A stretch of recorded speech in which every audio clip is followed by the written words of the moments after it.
French, see French, can't see property French, and I want no back for French.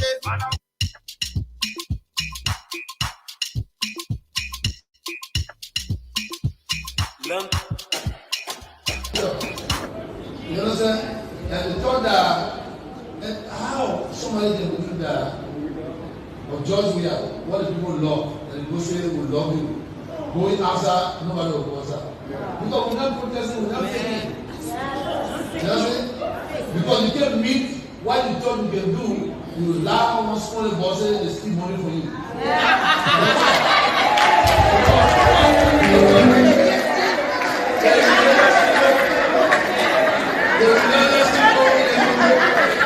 The relationship in the country, you can see that they are really praying.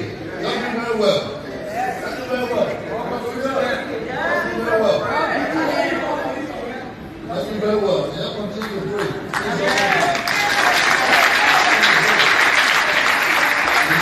People trying to manipulate. I'm impressed. I'm not blow program. Until I people are watching home, I blow program. So people don't impress me. Especially people that you bring people every day when they're ready, they want to blackmail you. Anybody that don't want to vote for us will not be blackmailed. Anybody that will ask me for money because they're going to declare for my party, I'd rather get money to the people that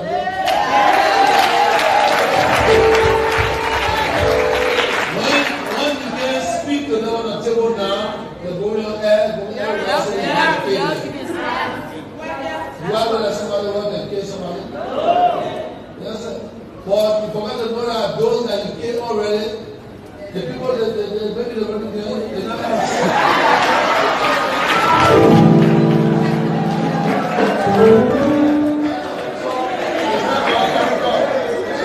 go and say somebody want to assassinate you. Who are you? That's somebody will go from here. Because nobody want to work for you. You manipulate people every day. Are you infallible? Okay, we know what you want to you can go where you want to go. Now you can say, government market, what government can you? Do you know why you get in the country? We're trying to make sure that everybody wants to do something. You understand? So, and we're not afraid of anybody. And the government is going to be attacked, neither or blackmailed by anybody. You don't want to work with us? Go on the side. You like other people. And you forgot to know that the people, the big coalition, and that coalition brought everybody on board. If you the leader of the coalition is leaving, you got to live with all your people. Those that are in the job, because we're moving and poor people that are coming.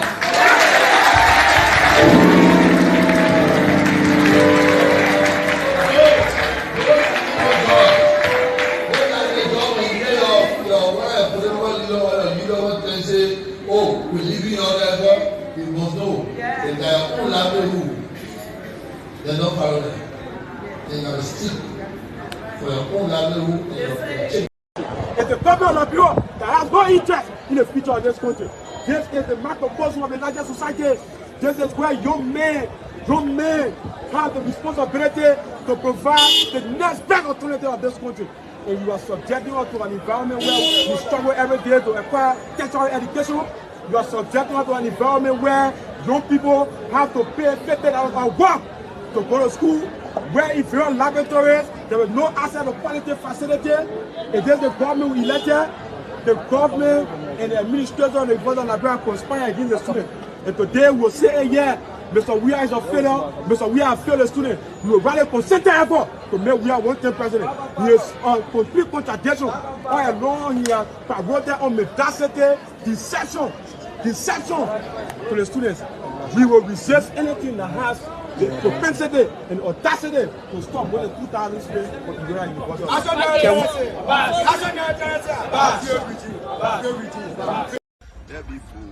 The country we need change. First, during early administration, they were 100% better.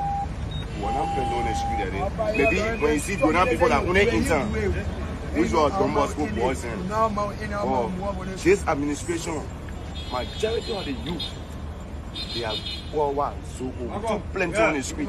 So they say when somebody get up and wait, if you go to see another group coming, you go to see another group coming.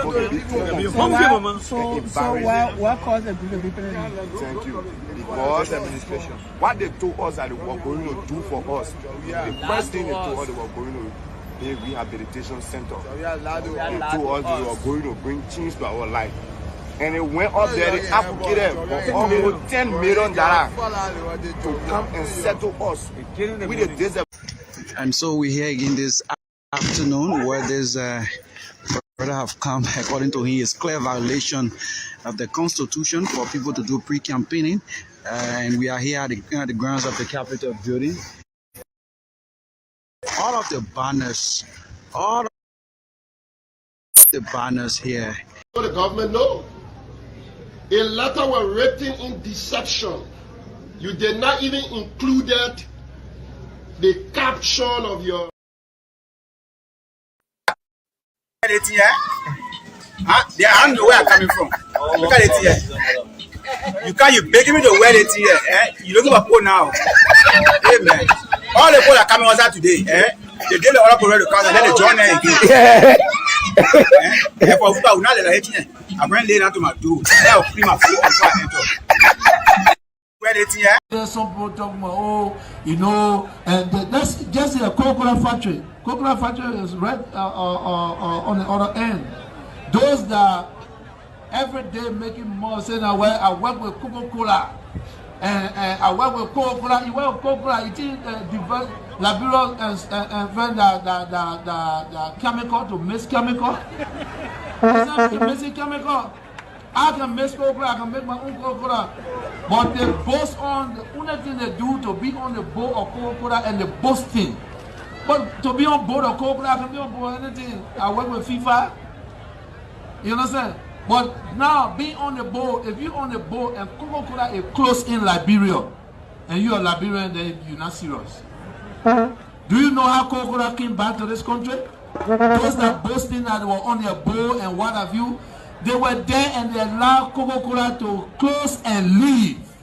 Today, the Coca-Cola that the soft drink that you're drinking, you know how it came to this country? It was through my instrumentality with my partners. And it's even better. It's even better. It tastes better. It tastes better than what they took from us. Because everybody wanted to embarrass the government to show that these children you're bringing, they don't know anything. So they were cutting their cars, taking their stuff back. But they made a big mistake because they thought that you had a lot of novices to the development of this country. But we watch this country.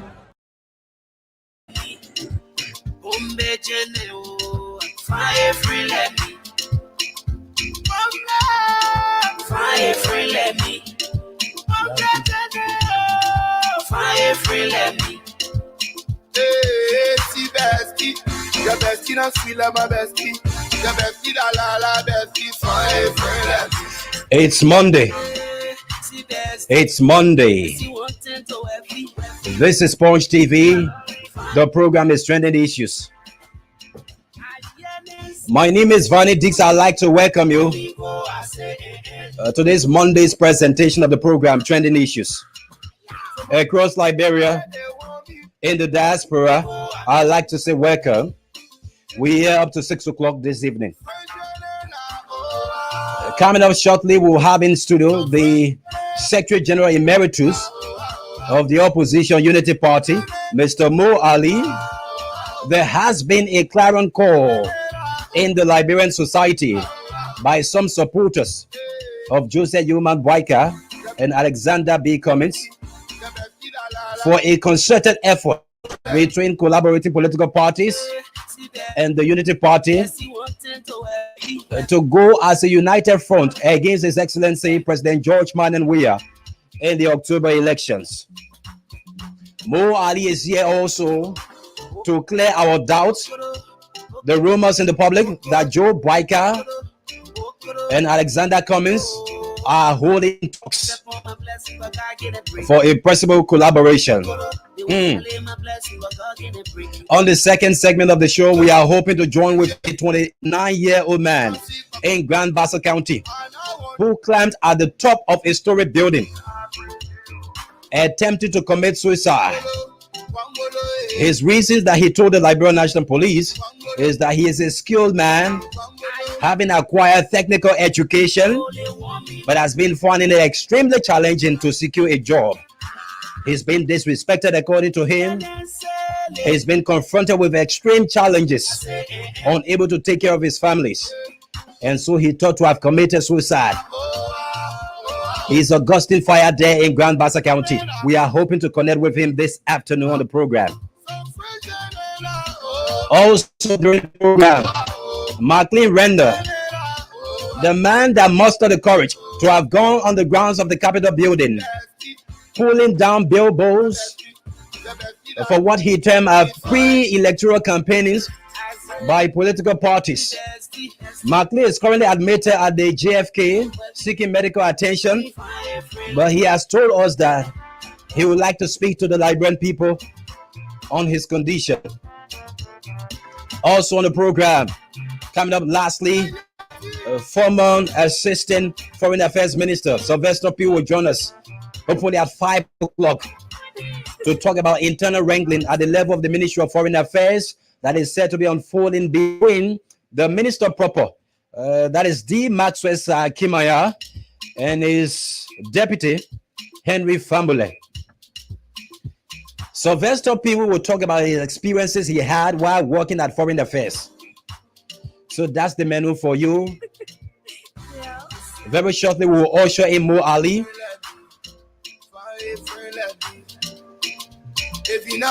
And so thank you for joining us on the program. Due to the time factor, after ushering in Mo Ali, when we are done with this segment with Mo Ali, I would like to share my thought on 3 key issues. One have got to do with what many people are not paying attention to, which is the cyber attack against the National Elections Commission. It is a very important issue that we have to pay attention to, but I think not many people are giving attention, the level of attention that should, or must, I should say, not should, but must be accorded to the cyber attack that is being directed at the National Elections Commission. That is one thing we'll talk about. We'll also share our thought on the Prince Johnson situation at his church, where many persons expected to have heard him bombard His Excellency President George Manneh Weah. We'll share our thought on what President Weah and his people are constantly misusing the word unprecedented. Many ministers in this government have said President Weah has carried on unprecedented development in our country.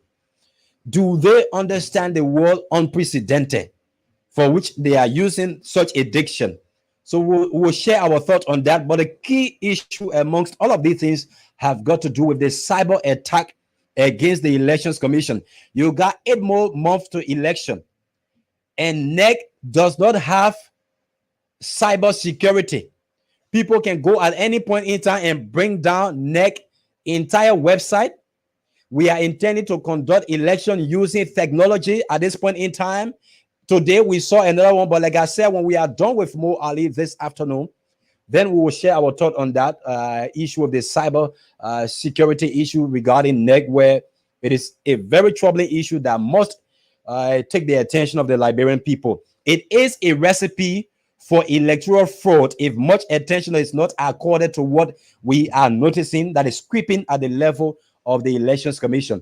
So please stay with us. Those of you who are eager to know if Joe Boyka and Cummings are intending to have a possible collaboration, Mo Ali will clear that out this afternoon in a jiffy. He will be doing that. Also, those of you who have been calling for the opposition to unite will ask Mo to have his thought on this. Why is it so difficult to have Boyka and Cummings on the same ticket? That is going to be something Mo will respond to on the platform this afternoon. And like I said, the Prince Johnson situation, and during the course of the program, we will speak to the young man in Buchanan, Grand Bassa County, who is said to have attempted killing himself because of lack of job, having acquired technical and vocational skills, but yet he's being confronted with extreme challenges in securing a job. We'll talk to Fire there from Grand Bassa County, and Randall McLean, who was manhandled on the grounds of the Capitol building. He's currently at the GFK seeking medical attention. We are told. I spoke with him just a few minutes ago, and we will try to connect him on the platform. And Sylvester Pewitt there in the US, wanting to tell the Liberian people how the working relationship used to be like under Maxwell Kimaya, with the latest power struggle between Kimaya and the Deputy Minister for Foreign Affairs. That's Henry Famule. So please stay with us. We will be ushering in Mo Ali as we take this bit and pieces of our teasers on the program with our team song. Stay with us as we try to usher in Mo Ali. Right after that, we will share our thought on these issues, but kindly share the video this afternoon. This is Punch TV. The program is Trending Issues. People trying to manipulate the press. I'm not blow program. Until I people are watching home, I blow a program. So people don't impress me. Especially people that you bring people every day when they're ready. You want to blackmail you. Anybody that don't want to vote for us will not be blackmailed. Anybody that will ask me for money because they're going to declare for my party, I'd rather get money to the people that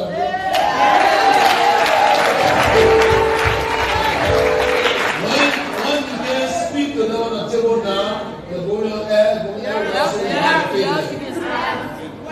you have to let somebody want to kill somebody? Yes, sir. But you forget to know that those that you killed already, the people that maybe they're going to kill, they're not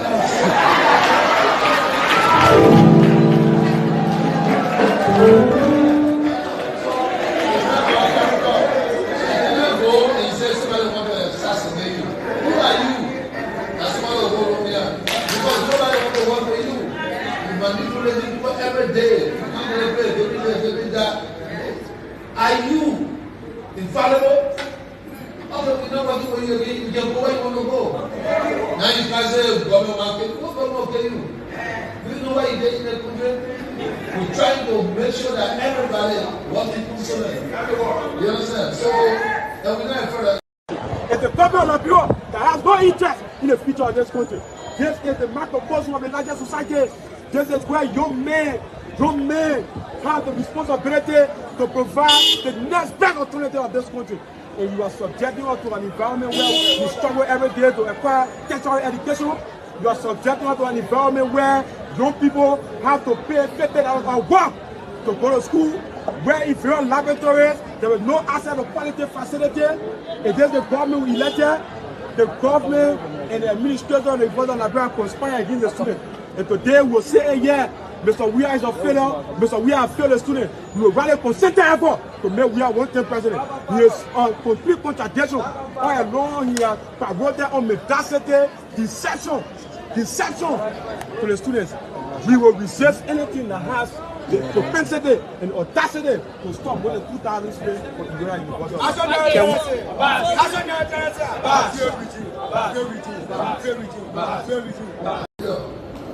You understand?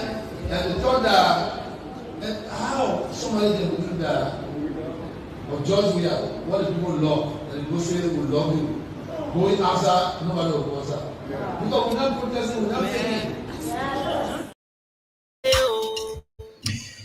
Thank you for joining us back on the program. This is Punch TV. The program you are watching is Trending Issues. If you are there in the diaspora, I'd like to say again, welcome in Liberia, across the country. Welcome to the platform. My name is Vanny Dix. I've been joined in studio by the Secretary General Emeritus of the Opposition Unity Party, Mr. Mo Ali, is here primarily to talk about his representative bid in District Number 5, Montserrat County. Also, he's going to be clearing the doubt of many Liberians regarding this rumor in the public that Joseph Yoman Boyka is currently holding talks with Alexander B. Cummins for a possible collaboration. Also, this clarion call from Liberians for both Cummins to contest against Mr. Weah on a single ticket. So, Mr. Ali, I would like to say welcome to Trending Issues. Welcome to Punch TV. Thank you, Vanny, and I'm happy to be on our own Punch for the first time. And I'm exceedingly pleased that you could accept the invitation on such short a notice. So we want to start off. I want to hit this point. Liberians are everywhere saying this issue of talks ongoing between Mr. Boyka and Alexander B. Cummings of the CPP. Is it true? Are they holding talks? Have they started holding talks in recent days? Well, you see, sometimes we hear some of these rumors and they are in the public glare. We are not in the know. I know of recent the conversation that has happened between JNB and Mr. Cummings is that Mr. Cummings paid a visit to him to tell him speedy recovery because he was not well and he went to the hospital. Other than that, I am not in the know of any further conversation that says they are planning on formulating or establishing a ticket for the 2023 elections. I am not in the know. Maybe the party leadership will speak to that, but I am not in the know of any of such conversation. Okay. So when you talk about the party leadership, because I was wanted to ask you now if the party is to some extent concerned on wanting to know how this started, how this surfaced in the public space. Well, if I am in the leadership of the party, I will be concerned. Okay. If such a conversation is ongoing between our standard bearer and another party's standard bearer, but the very fact that the party has not made any public comment on it, and the office of the standard bearer has also not made any public comment on that, I will believe that the party maybe is not aware, or maybe there is something going on that we who are not in leadership are not in the know. So I will leave that to the leadership of the party to comment on. The name Mo Ali, once it is called, it is a significant name in the Unity Party. So does that mean you are far from some top information in the party now since you exited the SG position? No, it doesn't mean that I am far from things in the party. As a matter of fact, top information. Well, when you are in position, you have clearance to certain information. When you are not there, certainly you don't have clearance to certain information. Okay. But I can tell you, I speak with the party leadership all of the time. Most time they called me for advice. They called me to give information. And like I said, the only meeting I am aware of, which even the Secretary General posted on the party's Facebook page, is when Mr. Cummings paid a visit with Ambassador Boakai to see Sari. I wish you speedy recovery. We are not in the know of any further conversation. Maybe there is a conversation taking place between the two standard bearers that I cannot speak to. Maybe only the party leadership can speak to that, or the standard bearer's office. Finally, before I cross over, but if such meeting is being held, is it possible that someone within could have told you by now? If such a meeting is held, or is being held, or there are plans to hold such meeting, and I am told it will be strictly on a confidential level, and I wouldn't be close with the authority to disclose such information. But as it stands, I have got absolutely no information of any of such meeting or any planned meeting of such. Another issue is, why does it seem to be so difficult in getting Mr. Boyka and Mr. Cummings contesting on a single ticket? What is that underpinning impediment? Vani, I am one of the progenitors of the CPP, and the intent was to have a ticket based on the choice of the Liberian people, in order to provide an alternatively better leadership for the country. And the first step in that would have been the unseating of President Weah. Now, we fought. Why in the CPP? Because all of the opinion polls conducted on radio stations, all of the surveys conducted proved that Ambassador Boakai is that one popular candidate who could lead a formidable ticket to defeat President Weah. Our colleagues from the ANC saw it differently, with no empirical evidence that Mr. Cummings, with all due respect to him, has acquired the popularity and the likings to the Liberian people to defeat President Weah. And so why the CPP, many Liberians, all of the opinion polls conducted thought that, look, let's have a Joseph Boakai Cummings ticket. And that didn't work because, you know, there were talks that Mr. Cummings did not come to be second to anybody, that Mr. Cummings deserved to be president, he deserved to be standard bearer of the CPP. And then eventually we had skirmishes, we had confusion, and the Unity Party withdrew from the CPP, and the UP is now moving on. And so when you ask that question about why is it, or what does it seem to be difficult for Ambassador Boakai to and Mr. Cummings to go on a single ticket, I think, from my personal opinion, that it is difficult because when we were together, we didn't agree on it. I don't see how we are agreeing on it at this time, especially where we are partnering and collaborating with the Liberty Party under the aegis of Senator Yombi Kanga Lawrence, that have complained consistently that Mr. Cummings is the main factor or the main reason why the Liberty Party is in such a turmoil. And in order to think about that, you would think that the first step to take is first for Mr. Cummings to play a very major and pivotal role in reconciling the Liberty Party, and then you can bring the forces back on the table for them to discuss and have a single ticket. In my opinion, that's how it should be done, and that is a very difficult task. But do you agree that in the opposition community, Cummings' party is the one that could buttress the effort of your Unity Party in securing a victory against Weah? Well, I believe that every opposition party can buttress the effort of the Unity Party. Every opposition party, and we will relish the support of every single opposition party. This is not limited to just the ANC.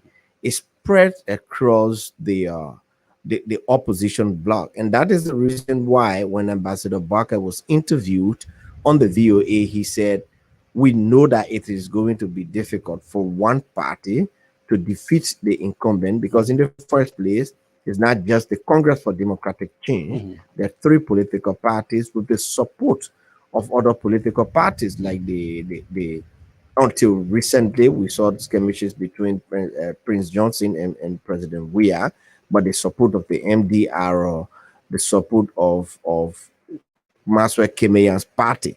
So you're talking about 4 or 5 political parties, and so it will be a difficult or Herculean task for just the Unity Party, and that's why Ambassador Boakai said, look, we are open to discussions, we are open to collaborations with every party in the opposition bloc. Not just the ANC. No, not just the ANC. Let's not limit this to the ANC. Let's not make it look like it is one party that will make another party to win. It should be a concerted effort by the opposition community. Another thing that I have identified as something that could be critical is that there have been talks also in the public space that Madam Kanga Lawrence is also likely to be tipped as the VP to Ambassador Boakai. And then now with talks also about Boakai and Cummings going back maybe to form a collaboration, there is this issue of internal wrangling, internal dissatisfaction also coming from ALP, Benoni as well. These things are in the public space. Well, you know, I've always said that bringing political parties, independent political parties, together is no easy task, especially where we don't have a clear and defined role or position assigned to every political parties. And so people's name have been tipped, individuals for running mate, and everybody has his or her own preference. I believe that whatever it is, the individuals, the political parties that want to see a better Liberia will work together in the interest of securing a ticket that will unseat President Weah and the CDC. Okay. And so I don't see how it should be extremely difficult if we have other opposition forces that decided not to support initially the presidential bid of Ambassador Barker, coming back to say, look, we think in Ambassador Barker we see a chance of winning, and so let's sit down and all agree on how we should go about selecting the running mate. I'm not sure those who have ambition for that will disagree with it. Are there people that you think the Unity Party must ensure that they collaborate with ahead of this election? That it should be a must, even though you said you are open to political parties, but have you identified? Definitely. You know, we have to be grateful to people who have stood with us. Okay. And one of such parties first that we must ensure not to lose their support is the ARP. Okay. ARP have been standing with the Unity Party. They've been standing with the Unity Party and Ambassador Barker since the second round of the 2017 presidential election. Okay. And then came on board Senator Nyombi Kanga Lawrence, All Liberty Party. We have to ensure at all costs not to lose their support, because when you lose their support, it will appear like, one, you are not grateful, two, you do not have the ability and the capacity to hold together people who are supporting you. So those two cardinal institutions that we must fight at all costs to maintain relationship with. What if one of those two parties are making some demands that seem not to be in alignment with the aspirations of the masses of the people who are saying we need ABC and JNB ticket? You know, we must be in the position to listen to every side, and as leaders, we must be in the position to put for our best negotiation skills to the benefit of the Liberian people. It should not be about people demanding because they can get personal benefits. People must demand things that will benefit the country and not them personally. And I believe the people we are collaborating with, the people we are in partnership with, are people who have got love.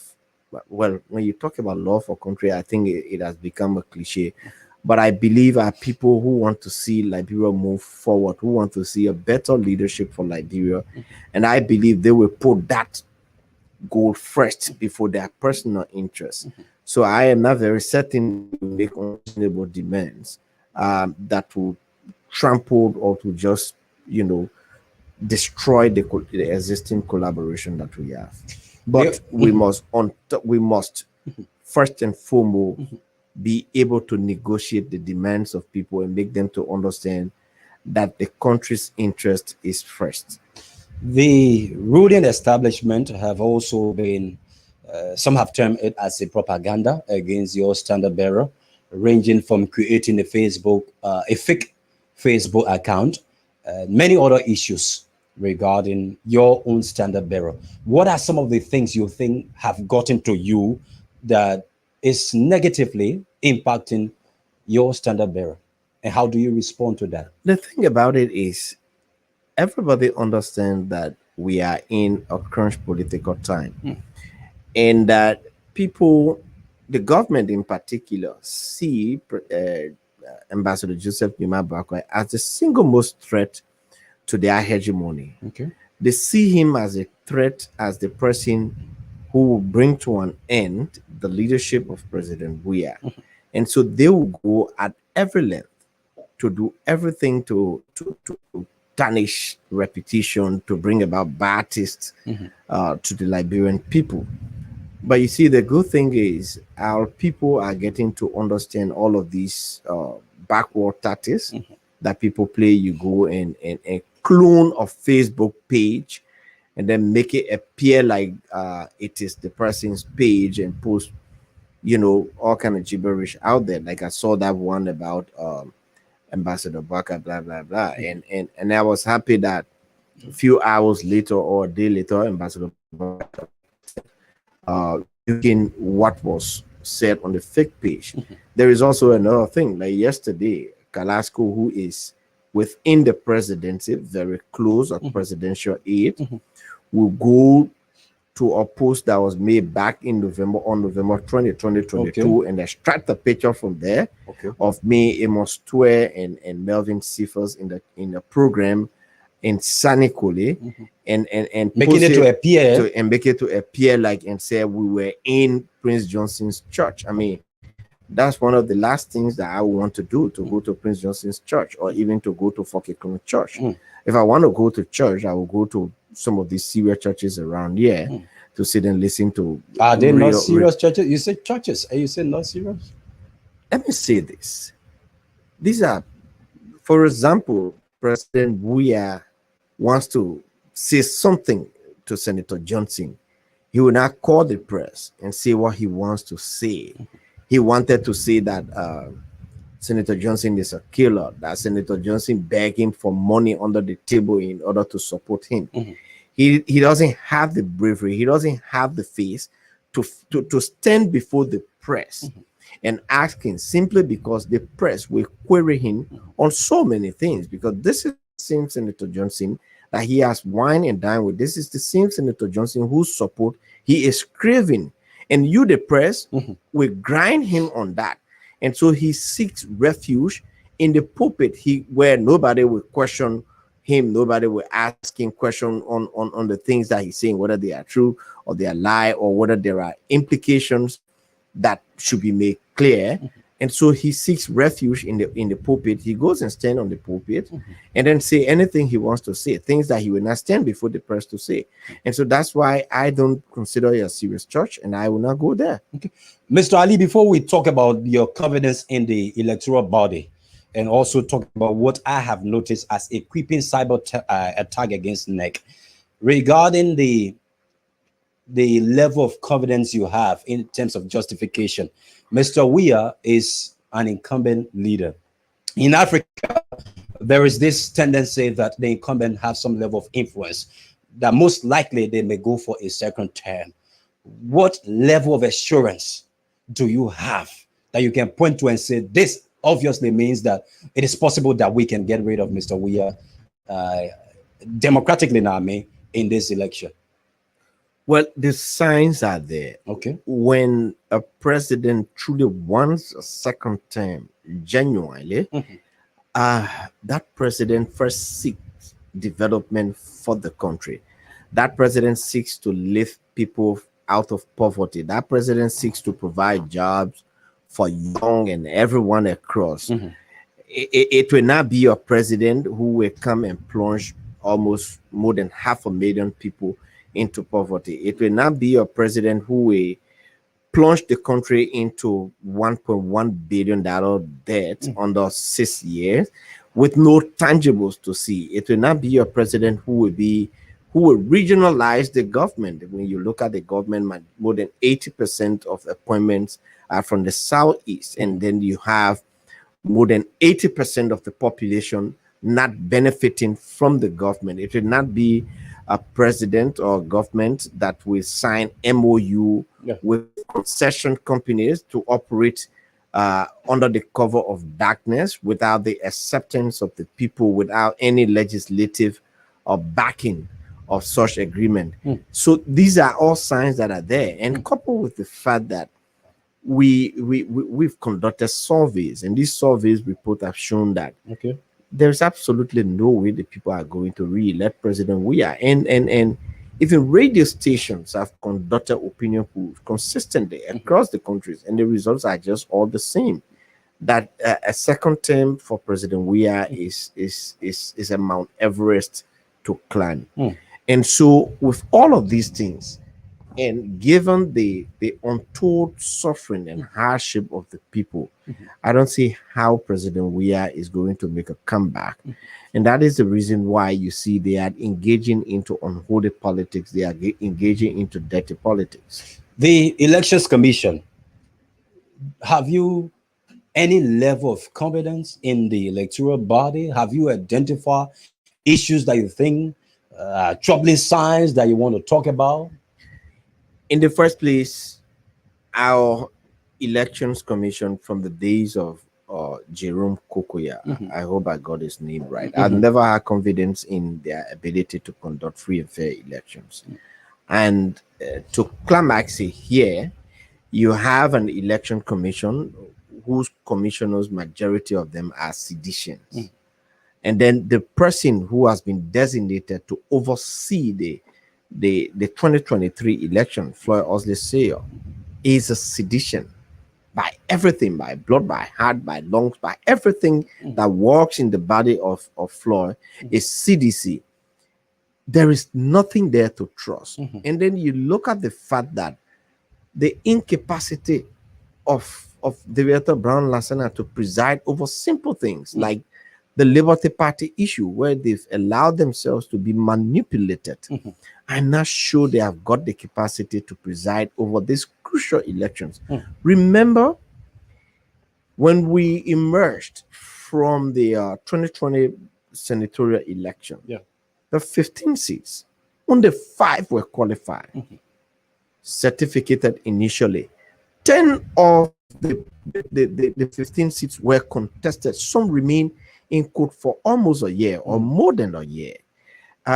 If we were conducting free and fair elections to the satisfaction of the people, I'm not very certain we would have almost 90% of our election results being contested. That is one. And so to think that we have trust in the ability and the impartiality of this election commission, anyone will be fooling yourself. As it stands right now, they are even supposed to give the political parties the training manual for the biometric voter registration. Nothing like that. In fact, my understanding is that they've not even completed that manual yet. When are they going to complete it? When are they going to train those who are supposed to implement the biometric voter registration? When will they give it to the political parties to train their own pool washers and everything? We just backward. The Elections Commission is lagging behind. So we will come now to talk about the issue of your own bid, and then we'll still talk about other issues concerning the performance of the CDC-led government. But let us touch on what actually motivated you for this issue of wanting to contest in District 5. Several things. Number one, I see a leadership gap in District 5. Thomas Fala has been elected 3 times in this district since 2005. And usually when I go, I tell the people, imagine if you had a child on the day Thomas Fala was first elected in 2005. That child will be qualified to vote in this election. That's how long he has stayed.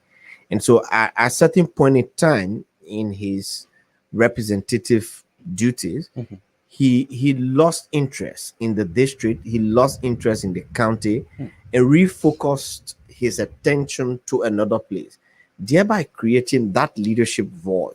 I don't care how you do it, the district representative should be there to provide that oversight representation for the district, because it is part of your oversight responsibility as a representative.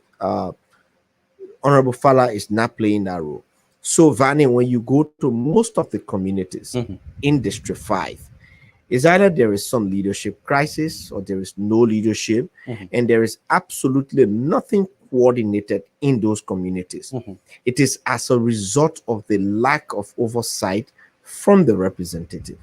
And throughout my engagement with the people, my initial engagement, that's one thing I got to know. There are other communities that lack so many things.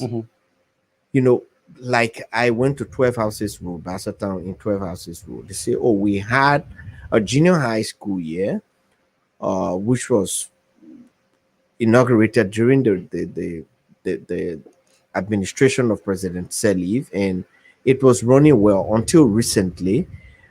Amount some 50,000 was placed in the national budget for that school. Up to today, we don't know what happened. The person who owned the structure kicked the school out, and our community going back to not having school. There are so many things happening in other communities. You go, people complain of the district development council that the representation from communities are basically based on parties affiliation. That when you are not a member of the CDC, Thomas Pada does not allow you to represent your community on the district development council. And so you go to most of the communities, you don't feel that impact since 2017. But there are two cardinal things that are on my plate. The first thing is one is becoming a menace for our country. The issue of drug abuse by young people. And these are young people who we say are the future leaders of this country. If we are not careful, Liberia's future will be wiped out before some of us can die out. And so I want to begin to raise awareness within the communities on this drug abuse thing. And I want to do it with the total involvement and acquiescence of the communities. I want to make it a community-owned initiative, a community-owned project. You mean if you should have been elected? Exactly. Okay. And, because if the community takes ownership, the communities will be very rigorous. They will not easily allow the establishments of ghettos within their locale. That's one. But the other thing is, when you if you succeed in implementing such program, these young people, what do you do with them? Some of them may not want to go to formal school. So I thought about, establishing holistically a skills training program that will help to train people, young people, for 6 months to 1 year. And I'm not saying it's going to be totally free because the institution has to run, but it's something that, look, when you leave the drug thing, we're able to talk to you, you are rehabilitated, you come into the skills training program, you get some skills for yourself that you'll be able to survive on. So those are major, major things. Do you tell the people how you're going to do that? Because in these elections, people go and say, I will do this, I will do that. But most time people are not told how that is going to be accomplished. So, it is only when the person is elected and you say it is true representation and all of that. No, so, I was in one of the communities day before yesterday, the White Flower community, and they asked that question. And here's how we intend to do it. We don't intend to take money from our own pockets because we don't have it. And we don't intend to build an institution like the current representative in our own names and for ourselves. So it is going to be a district initiative. And, I have some background in project planning management. We are going to sit together as a district, the leadership from the various communities, and then do a project proposal from the drug aspect of it to the skills training aspects of it. And we will send these proposals around and seek funding for them. That is how we intend to do it. And we will even negotiate with central government to see how they can come in to help our district so that it doesn't appear like Mo Ali is now representative. He's following the footsteps of Thomas Pada, building schools in his own name for his own benefit. No, that's not how. And as a matter of fact, if that is accepted, it will be the district that will provide the facility or the vicinity where such a facility will be constructed, and it will strictly be managed by the district and not me. Most time when you go out to campaign, people want you to point to your footprint, meaning what have you been doing in this place for which you are coming forth now, ranging from advocacies or tangible development in the district. People want to know your footprint that they can point to and say, these are some of the issues we can look at. Every community I went to, they ask these questions, and the first thing I say is that we have, for the most part, elected bad leaders because we have always asked the wrong questions. Okay. Like, what have you done? What are tangible? What have you done for the youth? What have you done for the women? That question, just day before yesterday, I was answering that same question. That question, the undertone for me is that, look, if you don't have money, if you are not a rich person, don't venture into elections, even if you have proven leadership skills that have been demonstrated throughout your work on the national scene. But you say, okay, this guy did not have money to build hemp pumps. This guy did not have money to build schools. This guy did not have money to build clinics. This guy did not have money to build roads. And so we are not going to elect him, even though he has proven over time that he is a leader. Now, I have proven that. I have proven leadership. I have participated in advocacies in this country. For example, after the 2017 election, it is an open secret that the Unity Party was branded as the Dead Unity Party. It took my courage, leadership. It took my leadership to resurrect the Unity Party, and then later on, we were elected to higher position along with Amin Muda, and we made the Unity Party an enviable entity today. That everybody is talking about Unity Party being one of the two front runners in the election. That is leadership. We would have given up, and then the Unity Party would have collapsed. We did not give up. We did not allow the Unity Party to collapse. And so, even within our own little setting, what we've done there, I tell the people, like, for example, people come to me in the morning. Just this morning, we had somebody to me, my son is out of school. The school fee is $200. And I have a whole lot of requests. Out of my own weak way, I go about hustling to help. But I tell the people, I do not go around saying, I help Vani this, therefore vote for me on that basis. I will not be selling the right message. Let me be able to tell the people what leadership skills I bring to the position and what I'll be able to do if I am elected to the position. Because when you continue to ask, what have you done? I have seen in this place that people have gone, people who are contesting for positions, they've gone and taken loans or even credit from the bank, loan from the bank, and go to implement some of these ad hoc political projects. They just started, they don't end it. And when they are elected, few things. Number one, they have to work to pay back the loan or the credits that they've taken. And so they are not going to focus on the district or their constituencies.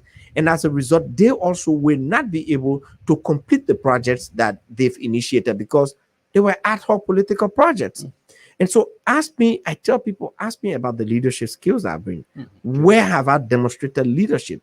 I've demonstrated leadership when I was in university, in the Student Unification Party, in the Biology Student Association. I've demonstrated leadership on the national scene in the Unity Party. Even in my graduate program, I demonstrated leadership there and successfully too.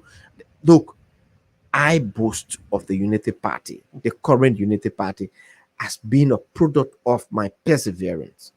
This Unity Party, I was sacked for effectively from government, and since then, I have not been able to get a job in the formal sector, all of them doing 1 or 2 consultancy here and there because of this Unity Party. These are the sacrifices that we made that make us to stand out among others.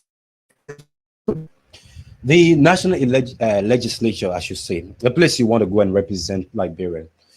What is your view about that body? A body that is characterized as being corrupt, a body that is characterized as not having integrity, honesty, and all of these things. What is your view about that legislature?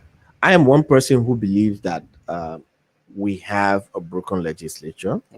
That does not mean that there aren't good lawmakers there. There are, but it is just that the people who go there to pursue personal interests are more than the people who are there to pursue the agenda of the country, to serve the country genuinely. And because laws are made there and decisions are made there through voting by majority, You have the very minute minority that are there for the better, but they cannot get their way through except if they make serious noise. And so I would think that in these elections in 2023, October, that the Liberian people should elect people who will be going over there to work for their interests and not for the interests of those that have been elected. As long as we cannot get over that, we will continue to elect people who will go to the legislature with the intent of enriching themselves because they see it as a job for money making. They don't see it as a job for serving the people. Mr. Mo Ali comes from the Unity Party. He's the former Secretary General of the Opposition Unity Party, contesting hopefully in District number 5, Montserrat County. Mr. Ali, on the national scene, recently there was a revelation by Sheikh Sako, a man who formerly worked at the level of the NSA. Also, we have heard and seen folks from the CDC bragged about having carried out unprecedented development in Liberia.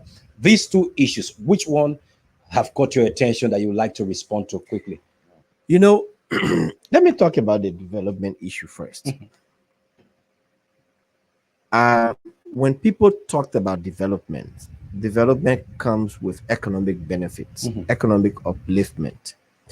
When you look at the statistics, I said from the beginning of the show, instead, in the PAPD, President Weah and his CDC promised to lift 1 million people out of poverty.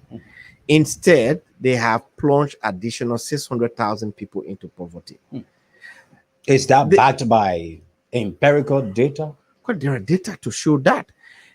And the very fact that this government, throughout President Weah's 6 annual addresses, not in a single of them, he has told the Liberian people that this was stated in the PAPD as our major program to lift people out of poverty. And so let me report to the Liberian people that as of date, we have lifted 300,000 people out of poverty, or we lifted 200,000 people out of poverty. In a debate with several government officials, they will always tell you, oh, you know, we don't have the number, but you know, the other poking, they employ people that employment there. No, that's not how you do it. The government must be able to provide the statistics, and the fact that the government cannot provide statistics, they've not been able to provide statistics because the statistics does not exist, means that they have done nothing. And then you talk about the other development that they are boasting about. Roads. Let me say this. I have challenged, I was in the debate again on another radio station with 2 ministers of government.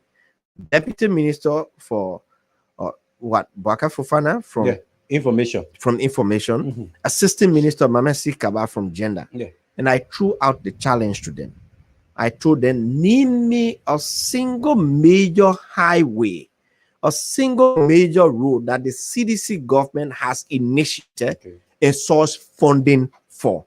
Name one, and I walk out of the debate and you win. And I gave my support to President Weah. For almost 2 hours on the show, they cannot name a single road. That was started by major highway that the CDC has initiated a source funding for. Name all of the roads. All.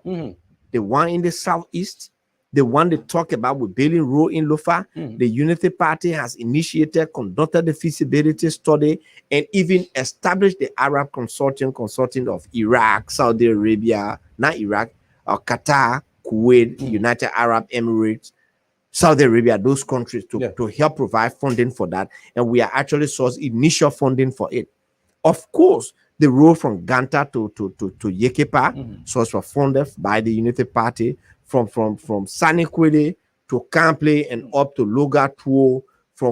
You heard Senator Prince Johnson said the road you're boasting about from Ganta to Sakipie, the money that President Seli looked for it and brought it.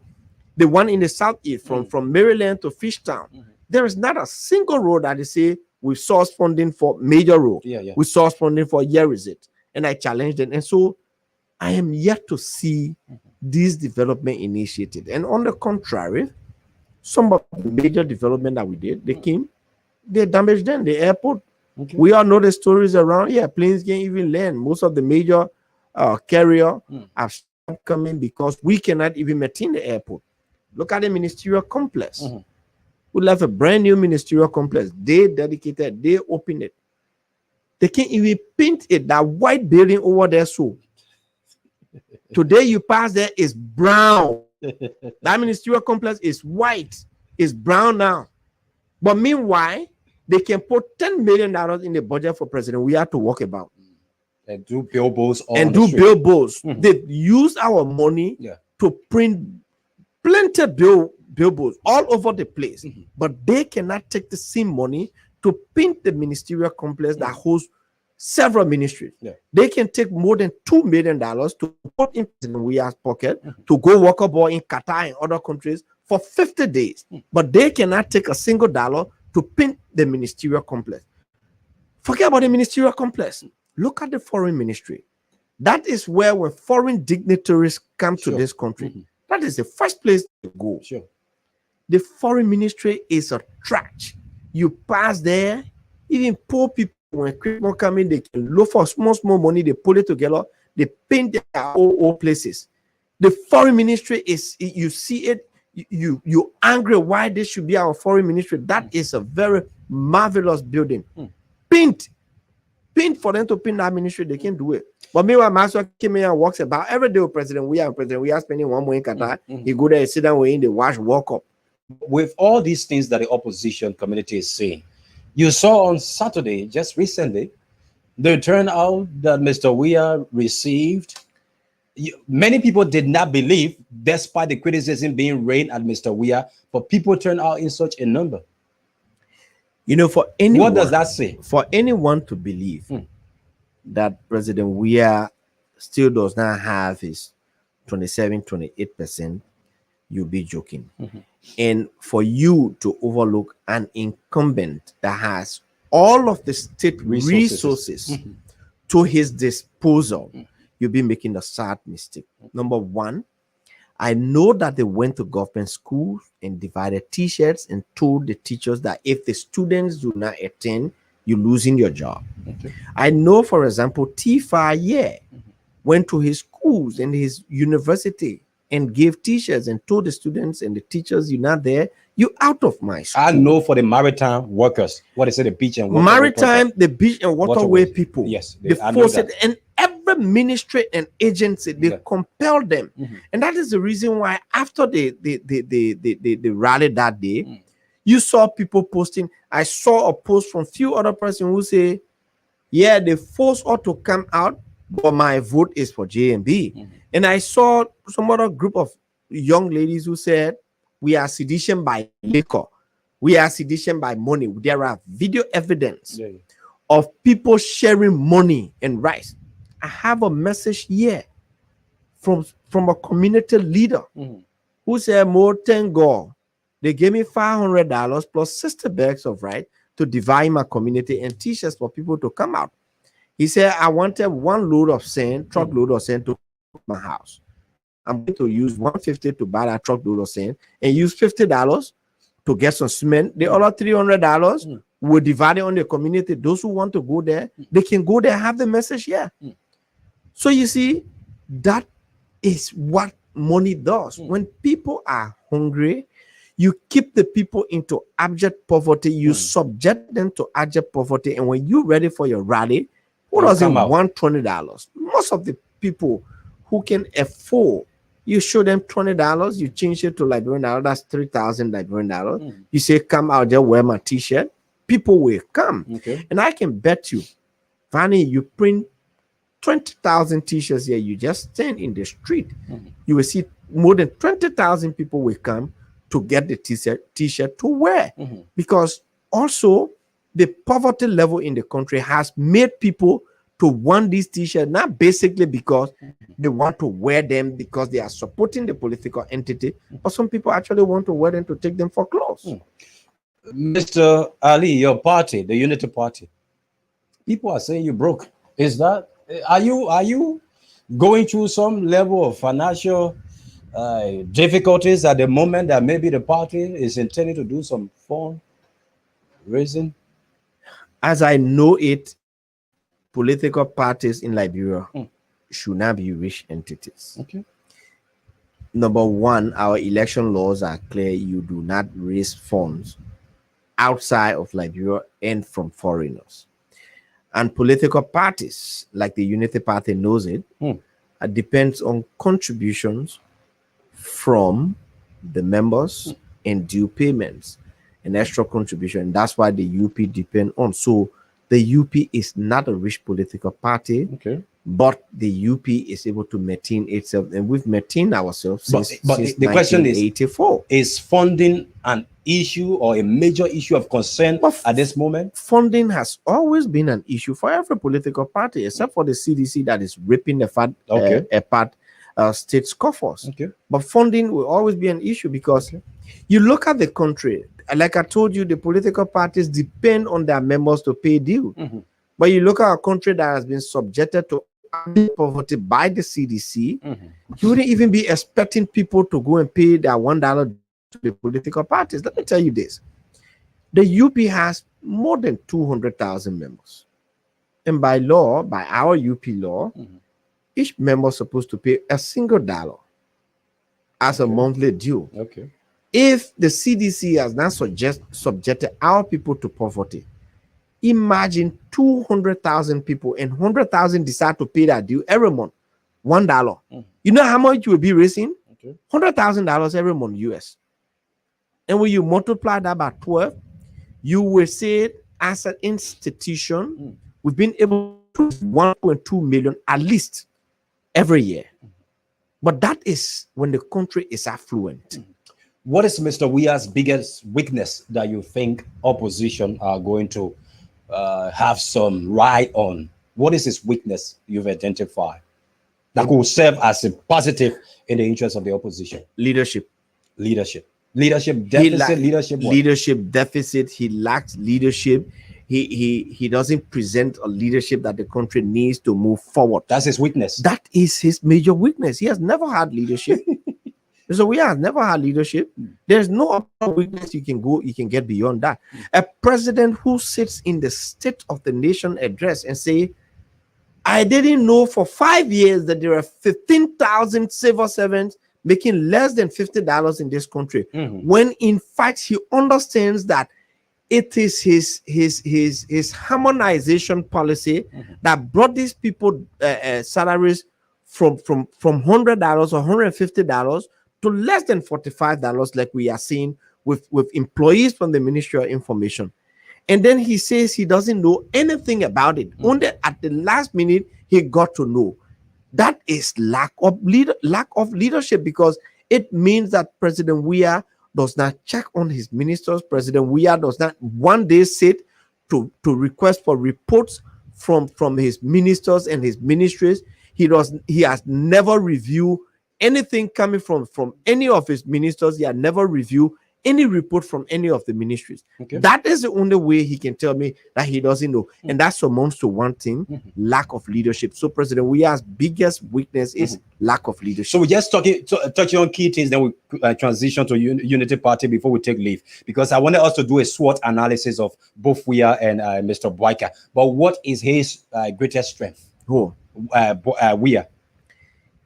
What I see is that, when you talk about strength, I think President Weah's strength has always been sports, football. The fame from football. And that's why when President Weah is in the football arena, he feels extremely comfortable. You saw the pictures coming out from the World Cup, and the president was among his peers, people that he feels comfortable with. The Ronaldos, the Roberto Carlos, the Cafu, these are the people that he feels comfortable with. That is his strength.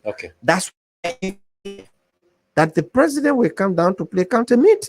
When this counter meet is intended to scout talent for the country, but the president will play it because his strength is playing. And his strength is not managing football. His strength is using his legs. Exactly. So let's talk about Ambassador Boyka. like I said, there are too many things if we are to do a SWOT analysis, but let us talk about his strength, and then we talk about Ambassador Boyka's weaknesses as well, or weakness. What is his strength to start off with? Well, few things. Number one, President Boakai, I keep calling him President. Maybe that's a good sign. You see, Ambassador vision, right? Boakai, Ambassador Boakai is strength, right? Mhm. You have number one, the experience in leadership. Because when you are coming to head a country like Liberia, one of your major strengths should be experience in leadership. Number two, that experience leads to his understanding of the country's problems and how we can go about solving those problems. Okay. That is the reason why when you sit with Ambassador Boakai, without looking on the paper, he can tell you exactly what the problems of this country are, what are the challenges, and how we think we can go about solving them. Okay. So that strength in experience in leadership is one of the major strengths that we can go about to harness to provide better leadership. That's why one day we were sitting, Ambassador Boakai said, look, I have an idea. We say, what? He said, our key campaign strategy will be based on AREST, AREST.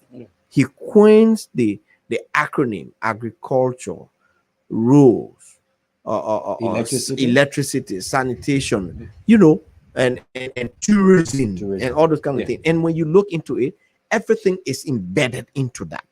That is one of the major strengths. Okay. I mean, two of the major strengths. Experience in leadership, which means that he has good leadership skills and ability, and of course, his understanding of the country's problems.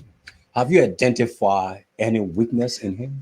As a human, everybody has a weakness. Okay. And I think Ambassador Boakai's major weakness is he listens to everybody. He takes the views of everybody into consideration. You And think when that's a weakness? When you hear people say, oh, the old man can't make decision, or he's slow in making decision, which many people consider as a weakness, it is actually because he wants to get diverse views from everybody. And many of us see it, many people outside see it as a weakness. And weaknesses, Vani, may not necessarily be weaknesses. They can be strength, but the perception of other people. And so I am speaking from the perception of other people. That ability to sit and listen to everybody before making a decision. And that cannot be equated to incompetence. That's one thing. No, for that sure. is not incompetence. Yeah, no, that is not absolutely not incompetence. Certainly, you can't. I'm just saying that this is one thing that many people see as weakness, because he consults everybody, he listens to the view of everybody before synthesizing those views, those recommendations, just go for decision. Finally, Sheikh Sako made a revelation that borders around the security of the society, that borders around the presidency. What does that say about society? Well, Sheikh Sako does not have to tell us that our country is insecure. Okay. He doesn't have to tell us that every day we get up in this country, we see people being killed under mysterious circumstances. He doesn't have to tell us that our country even faces imminent danger because of the way President Weah is handling the affairs of the state, because of the abject poverty, because of the increase in illegal drugs activities, because of the increase in the number of young people who are taking drugs. So nobody needs to tell us that, but it is good that somebody who had a very close proximity to President Weah, who helped President Weah to source funding from sources that he even disclosed from Russians and other people, to talk about the level of insecurity that this country is faced with, and this is an imminent danger to our country. And these are cardinal reasons why President Weah should be voted out. Mr. Ali, no time. Let us get your concluding statement. You could touch on any issue that you think you're ready for very cogent to talk on right now. So there are a few things I will repeat. Okay. Number one, we have to be careful with how we go about believing information.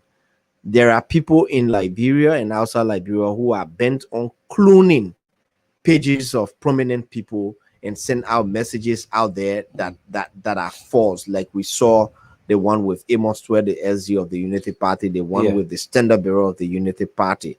Also, let's understand that we are in crunch political times, and people within the presidency, around the presidency, and in government will go about to lie at any length because they want to project an image to be re-elected. That's what we saw my friend Kalasco Damaro doing, taking pictures and posting like we were in Prince Johnson's church.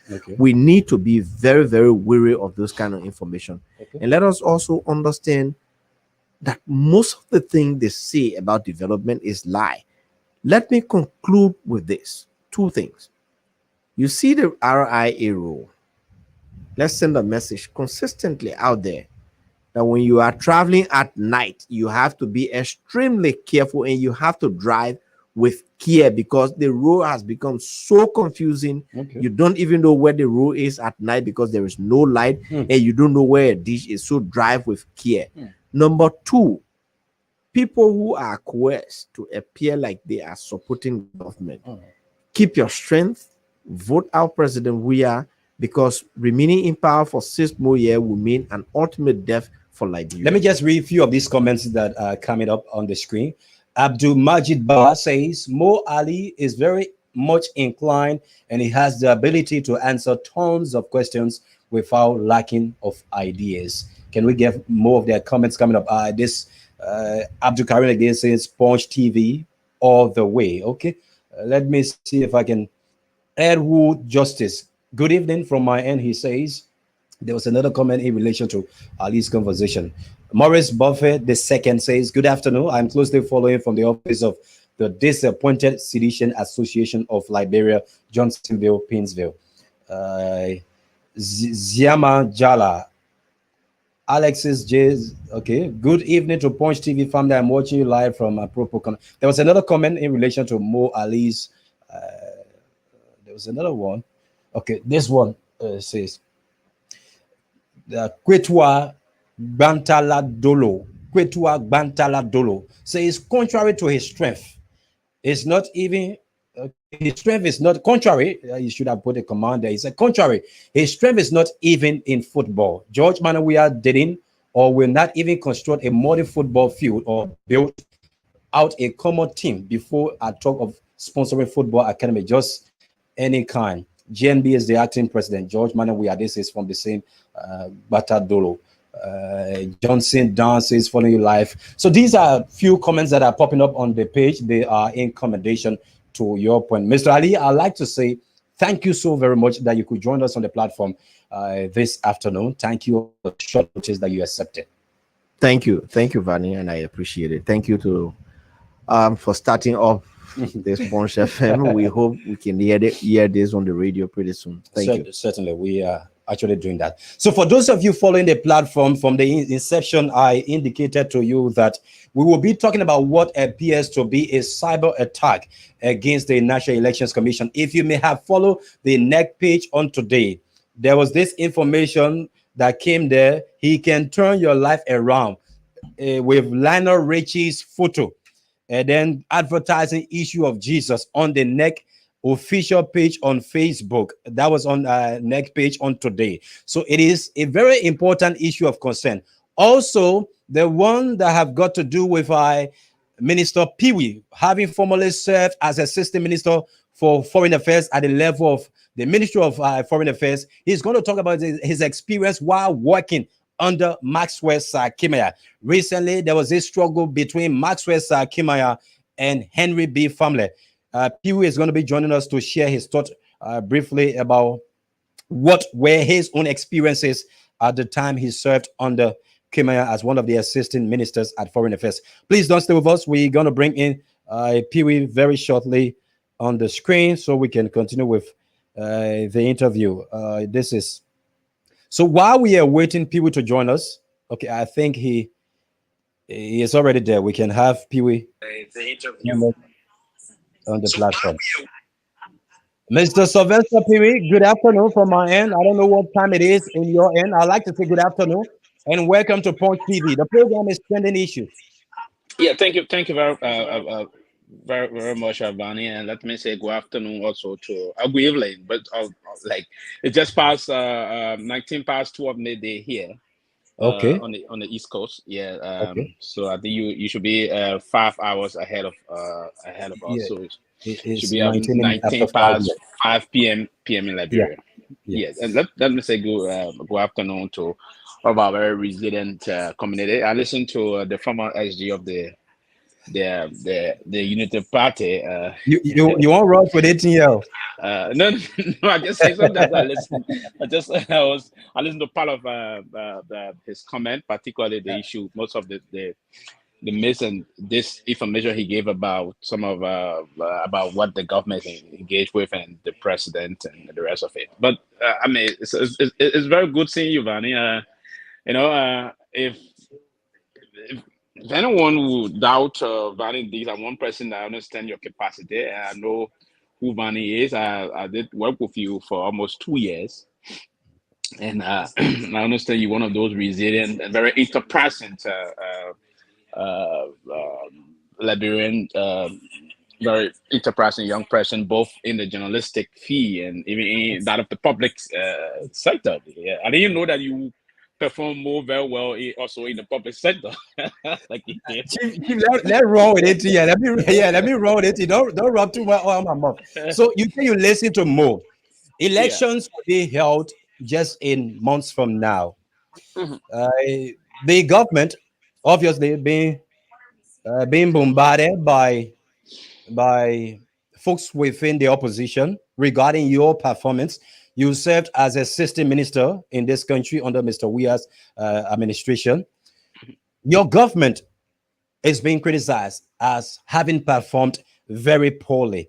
You listen to Mo. What are some of the things you would like to respond to in what Mo said and many general issues in the public space? I think first and foremost, the government did not underperform. The government far performed beyond because listen, we got some serious problem in the country due to a lot of things contributed to that a little bit slow the government progressive development agenda. You have to understand that immediately the president took office, we have this global crisis that came out about the COVID-19 pandemic. And after a year, a little over a year, we got what we call another global, almost a global, major global problem, the current war in Ukraine. So if the country could navigate through those tough, difficult times, one would say that and carrying on all of those major development, the roads and the rest of it. So one would connect you to the fact that there's a extraordinary performance on the part of the president. So there's nothing one would want to come out to that push that the government massively fail. No, the government is very sensitive towards the plight of the people, and that's part of the reason. You cannot massively fail when you are constructing community roads. You cannot massively fail when you are constructing the road going to Lufat, the Baga Manikama road. You cannot massively fail when you are constructing road in the southeast. You cannot massively fail when the student at the University of Liberia, we were at the University of Liberia, were paying tuitions and the rest of it. You cannot massively fail when you have a modern hospital, the Emory Hospital in Bapuru. You cannot massively fail when you got the 14 military hospital. You cannot massively fail when you have the modern Douala market. You cannot massively fail you have the 14 Gorbachev market. You cannot massively fail if you have the modern market in on the old road. You cannot massively fail when you have modern homes for residents on the Popo Beach and the rest of it. A lot of them it's a combination of all of these basic things that is unfolding. Vanny, trust me, Mr. Pew. Mr. You have Pewy. tough time in a country. You wouldn't expect the president to build a modern country within no time. The country have had serious problems in the past and the rest of it. So it's about just a constructive leadership and the leadership that we have to engage almost everyone to come to the fore to ensure that we move the process forward. So yes, there's a lot of things that's unfolding. The president is very on dealing a lot of issue past behind the barrack, the PSP. There's a huge development unfolding. Look at the Invisible Park and the rest of it. These are major development that to seem the folks. Now electricity is constant. My understanding is that you are enjoying LEC and the rest of it. So I mean, it's of course. To start off with, a government in its PAPD that promised to have lifted 1 million people out of poverty The Minister of Finance, some few months back, he was on media outlet when he did confirm that this government will not be able to meet up with that commitment of lifting 1 more million people out of poverty. Situation with prices of basic commodities skyrocketing, the issue of people not getting job. Just 2 days ago, there was a young man, we are hoping to have him online very shortly, who attempted committing suicide because of lack of job in Grand Bassa County. The issue of bread and butter, the issue of empowering the young people. Mr. We have met Zogos on the street. He's going to be leaving them on the street. Primarily, if you should talk about the way he met, it is almost like he's going to leave the country the same way. Yeah, so Vanny, before I quickly push into what you said, there was problem, there was poverty, there was problem, there was trouble ever since before, even when the Pope was an altar boy, right? There was problem when the Pope was an altar boy. So we saw these problems and you said you were coming to solve them. Of course, and that's why you're showing we mitigating the problem. The problem is you have to engage it. The problem is not going to be a quick fix. No one should be under the illusion that any hello state or person will come in that country and just fix everything one day or in 2, 3, 4, 5 years. Actually, no.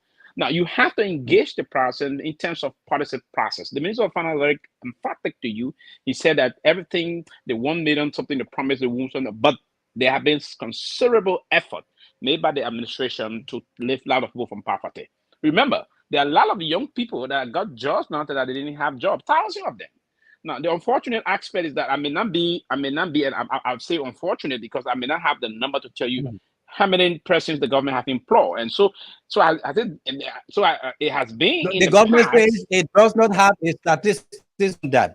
But no government of Liberia have proven statistically in terms of our employment statistical roll call. Basically, the past government also, even the Bureau of Statistics at the Ministry of Labor cannot give that. And I would want to believe that it is important moving forward that the Assistant Minister for Statistics at the Ministry of Labor or the legislators would begin the process of moving on every institution. The government should make as a policy. Even those businesses, those private companies, if they are employing folks, they should need to report said data to the Ministry of Labor so that we can track the amount of individual employed every year, every month. And so it's just part of the solution that you were coming to make changes, but the government, even as that, something that should have been changed.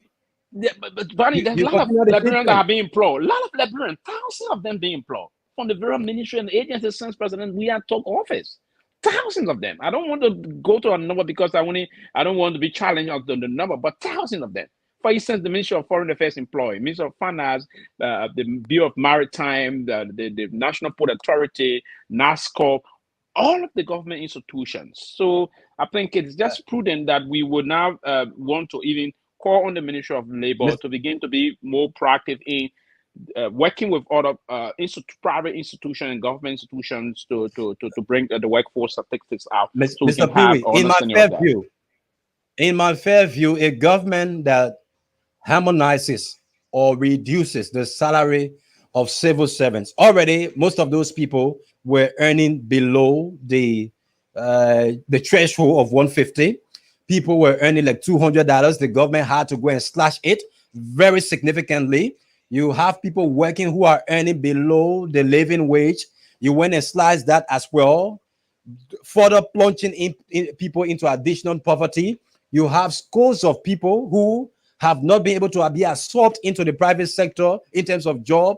And yet the government is still bragging about this. Even the Douala market you talk about, how does that translate into improving the well-being of someone? You put a structure there. The market woman does not have the money to buy the goods and go there because government ministers are the ones that get the loans from the banking institutions. No, that's not true, Vanny. Let me state here clearly that with the issue about the harmonization and the rest of it, the government was not acting in conformity with international benchmark, if you will. You know, part of our multilateral engagement, our multilateral partners were pushing that we needed to strategically align our fiscal policy with that of the with that of international best practice. At the detriment of the IMF. I come in 1 minute. I come in. The IMF was talking and thinking that because at the time our pay wage was very huge, we needed to. Oh, I hope Mr. Peewee can join us back on the platform. Okay, he's there. He's there. Please reconnect. Okay. Yeah, sorry. That's a call that will come into my phone. Okay. We can conform to international best practice. So it was basically the process, and but that amount also saved us a lot of money that went into other sector of development, right? So we saved millions of dollars that went into other area of development. So basically, that's the issue. No one will expect a quick fix, even when. Okay. The guys are... Okay, he's back on the line. I come in, Vanny. Let me. Vanny, just a minute, please. Hello.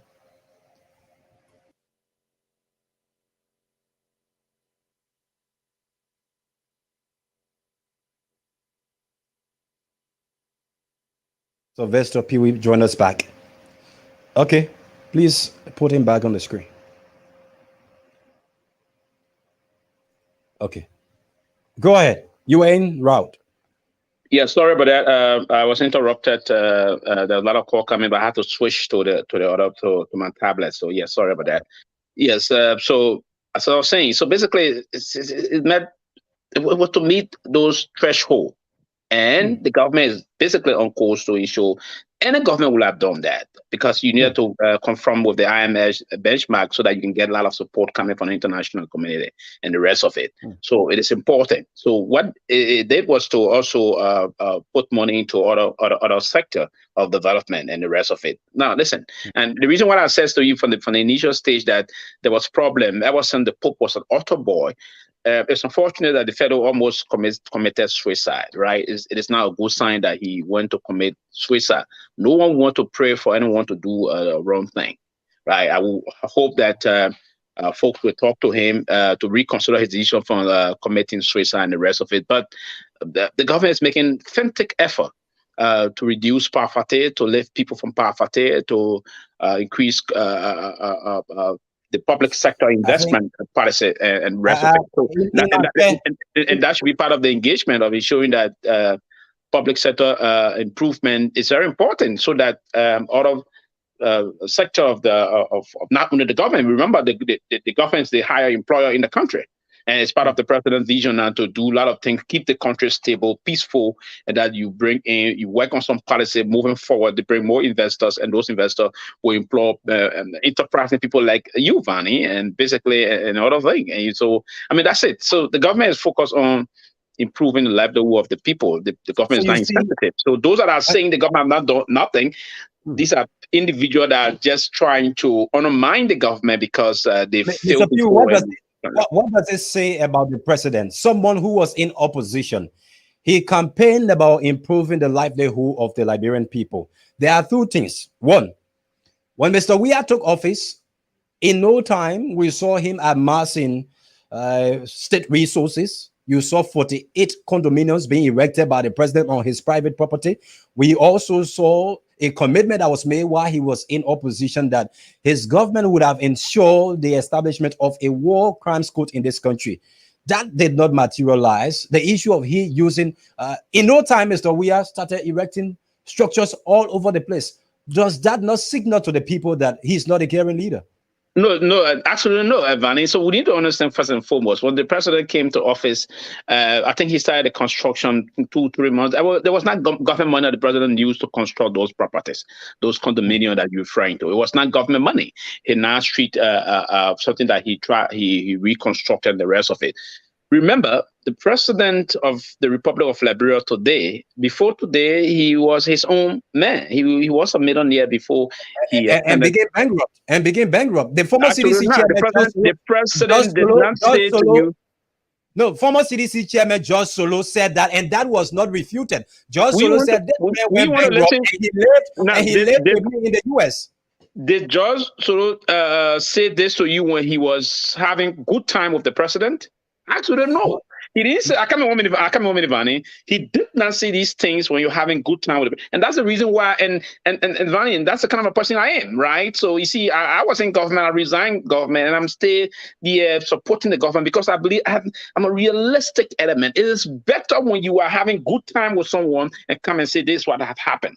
John Solo didn't say this until he fell off the president. So when you take him serious, he was trying to fight back. He was a kind of those the counterproductive individual we will talk about that will always want to come and counter issues when things are going haywire. He didn't say these things when he was at good time with the president. So listen, the president was his own man. He was a millionaire, so he built this property with his own money. It was not a Liberian money that he used to build these properties. So people have to clearly understand that you cannot want to hold the president responsible as to what time he will want to use to push to build his own property. It's freedom of association, freedom of thought processes, and the rest of it. It's his money. He select how to use it and when to use it, and so we should not. Because he's the head of the Republic. I think you, Mr. People, you're only trying to be good at defending Mr. Weah, but no, it's not. I'm defending him. It's not. I'm defending him. The indisputable fact is that Mr. Weah, this man has gone bankrupt. No. Manage his own business. How do you know? How do you know someone to manage the country? How do you know someone has gone bankrupt? Did he file for bankruptcy? Did he file for bankruptcy anywhere, anytime? Did he say to anybody that he's went bankrupt? Actually, no. This was evidence. Mr. Weah was still living in opulence before he became president of the Republic of Liberia. His money he got, right? He was still living good life. He flew in countries. It was not government that was sponsoring all those areas. Mr. Weah was okay. He was the president that he was. And basically, so what and Mr. Soro was saying basically it's just one of disillusion element is going to about something he was just loose. He sometimes a loose cannon. So you want to take a certain person serious? Actually, no. Mr. Weah made his money. He played for AC Milan, he played for Paris Saint-Germain. He made his money in Monaco and the rest of it. He was he had other endorsement with other international organizations, Adila and the rest of it, and Diadora and the rest of it. So we need to understand the clarity that. Okay, let's take flight to security matters. I remember quite vividly under the Ellen Johnson Sirleaf-led government when Harry Greaves was found dead on the beach. The Unity Party-led government was being bombarded heavily by the CDC at the time for branding the government as going after people who were being critical of the government. The government in which you served enrolled auditors that were carrying sensitive audit reports, sensitive information, were killed in sequence. Very recently, someone who worked closely to Mr. Weah, Sheikh Sako, indicated to the public that Mr. Weah has been sanctioning some of these things. Is this something one can boast of as having served in the government, a government where security issues now is becoming alarming the citizens of people? You know, it is terrible and preposterous for us to begin to listen to individuals that would some time ago, I mean, a little close to the governing system, and when they push some issue that they try to get it in, have those things right, then they come to start to undermine the very government they serve. It's very unfortunate and very counterproductive. And we need to begin to disassociate ourselves from those kind of individuals. What is more poignant is that to listen to someone say the president was led to eliminate. There's a very peaceful man we all know about. It's a man that before his political life was a private citizen that was involved into entertaining millions of people through football and the rest of it. He did very well at that. He didn't even stop there. There's a man that intervened also in serving as a goodwill and sport ambassador pro bono. I come in for UNICEF. So at no time have he ever engaged himself into any belligerent activity that will lead to even thinking about eliminating someone. That is far-fetched. So let me be simplistic about this. Yes. Auditors concluded sensitive audit reports. In no time, every one of them is found killed. Every one of them, everyone is murdered in sequential order. What does that say about the government? That's just the simple question. Auditors concluded sensitive audit reports. In no time, they are all found dead. Bonnie, I work before with the general audit, the only supreme audit institution in the republic. So I'm very sensitive and I do care about auditors. And this is a very delicate issue, right? So when discussing it, one have to be a little bit very careful and mindful as to how, I don't want to draw sentiments on this issue. I hate to mix, and that's my life. I hate to mix politics with emotional issues. So I love to be a little bit mindful about it. I do take into consideration and I respect those individuals that unfortunately died the way they died. But again, there was, until otherwise proven, there was investigation. We did the government, through the government, because there was this public outcry through the government intervention. There was a lot of, we sent for international pathologists, and that came and conduct and they perform an autopsy on the remains of the fiasco, though. I come in. That's why I said to you, I want to be a little mindful, because I don't want to draw too much of public sentiments of this, because you journalists, you be smart enough to draw me into making a statement that, but I would love to stick to basically the point here. There was a public outcry on this matter, and the government did intervene swiftly to bring international pathologists in to perform the autopsy. And the autopsy report came out, and I mean, and no one ever since the Ministry of Justice and the Attorney General announced this autopsy report. No one came out to publicly challenge. The family of Gifty did challenge. No one publicly came out to challenge. The family of one of the victims did challenge. Yeah, one of the victims. They are incapacitated to underwrite the cost of having their own pathologist to do it. Right, and there were comments. So if you challenge the autopsy report coming from the government-sponsored pathologist that came, maybe challenge that. So what do you do now? Is you're right. You can challenge that issue. I don't think the Ministry of Justice or the government of the Republic of Liberia is objecting to that. The government is not objecting to you bringing in your own pathology to perform your own autopsy, right? Your own, that would be the right way to go. Trust me, Vanny, and that's what I'm saying. We do have this a very delicate situation because it's brought on human life, and I love to be very mindful as to how I engage in these kind of things whenever these things brought on the line of such. But my point to us is that we have to be a little critical and mindful as to how we jump the gun in shifting blame and what have you. The president at no point in time will do that. The president has not been the same person. He's a very kind man. He's a good man, a good heart. He's a politician that would not indulge into those kind of act. Never, ever. Let me throw a question to your conscience. Is Liberia better off now under Mr. Weah as compared to under Madam Sirleaf? Are the Liberian people better off now under Mr. Weah than under Madam Sirleaf?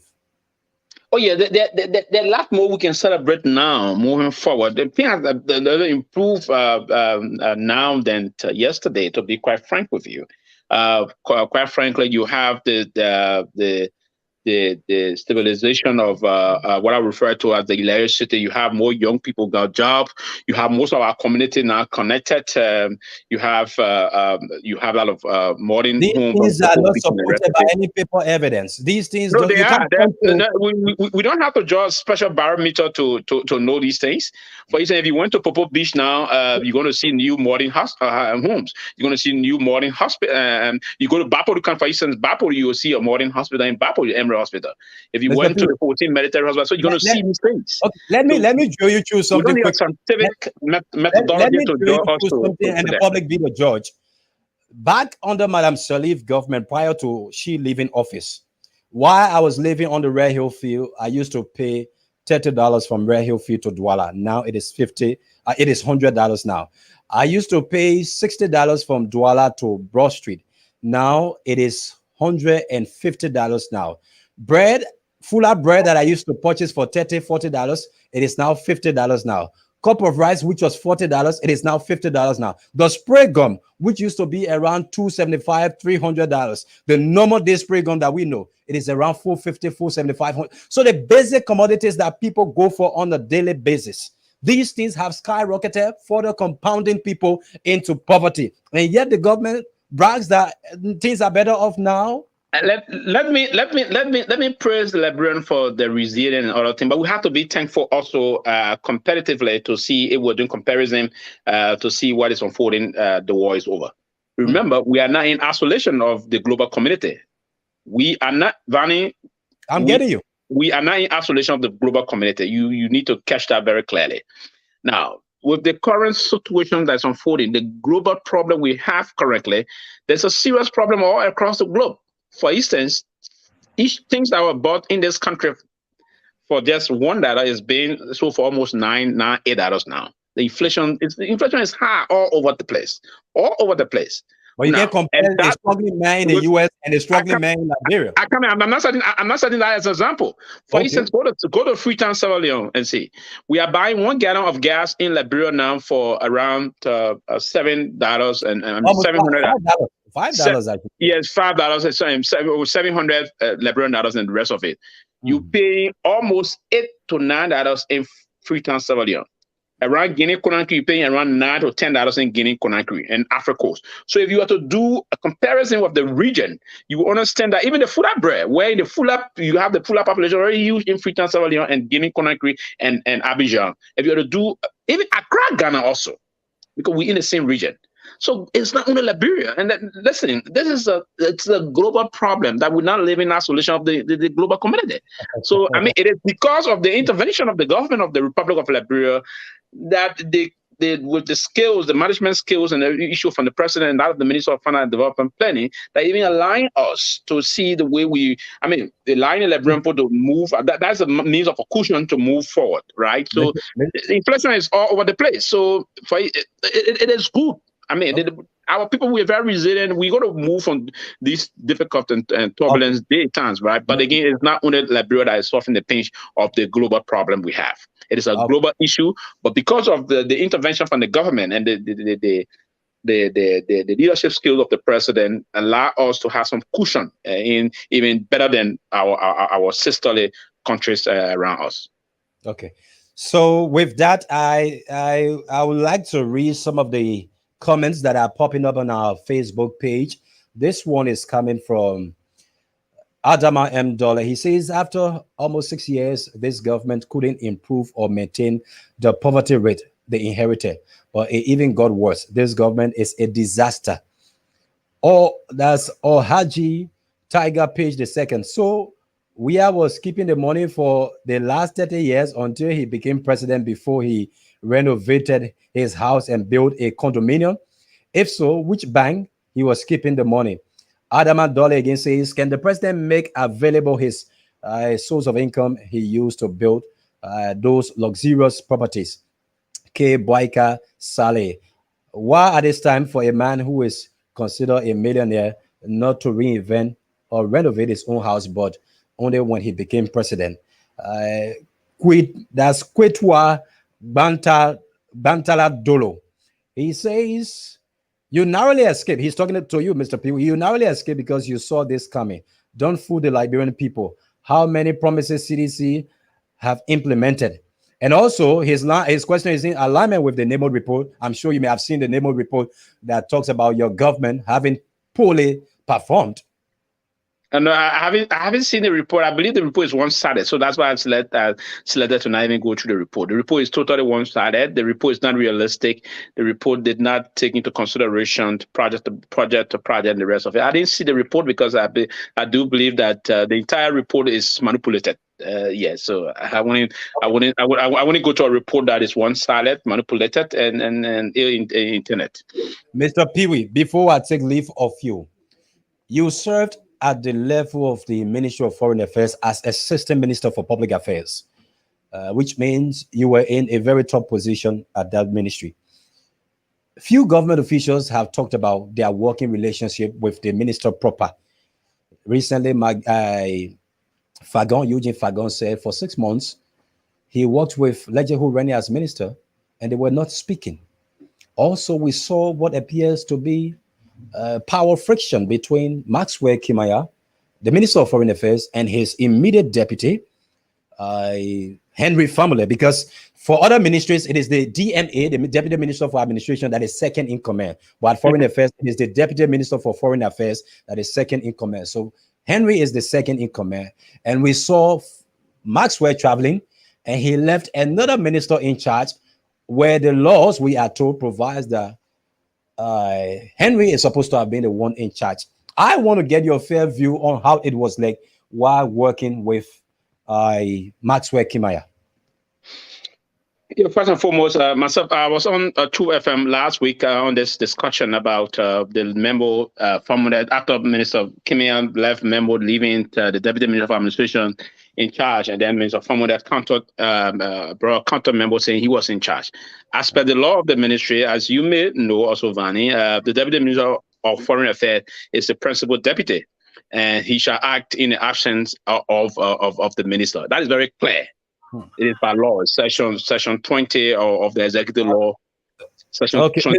Mr. Peewee, I would like to hold you there. We're supposed to have had this interview with the young man I told you about, 29 years old man in Grand Bassa County. He's on the phone. We should have brought him online, but due to some technical constraints in his end, we can't do that. Augustine Fire is live on the line to talk about why he actually intended to commit suicide. Augustine, good afternoon. Welcome. This is Punch TV. Good afternoon to everyone. And good afternoon to all the people of the citizens of Liberia. Augustine, you are live on the TV. You are live on the TV through the audio aspect. What can you say that resulted to you wanting to commit suicide? All right, thank you. And I will explain to you. I will give you the details. I will explain to you, give you some of the factors that lead into this.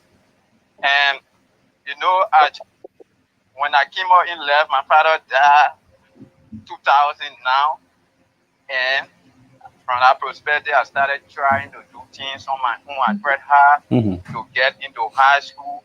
When I get into high school, I got into 11th grade. My mother too, my older brother I was having in Monrovia, Yuma, he passed up. He was the one that was helping me in.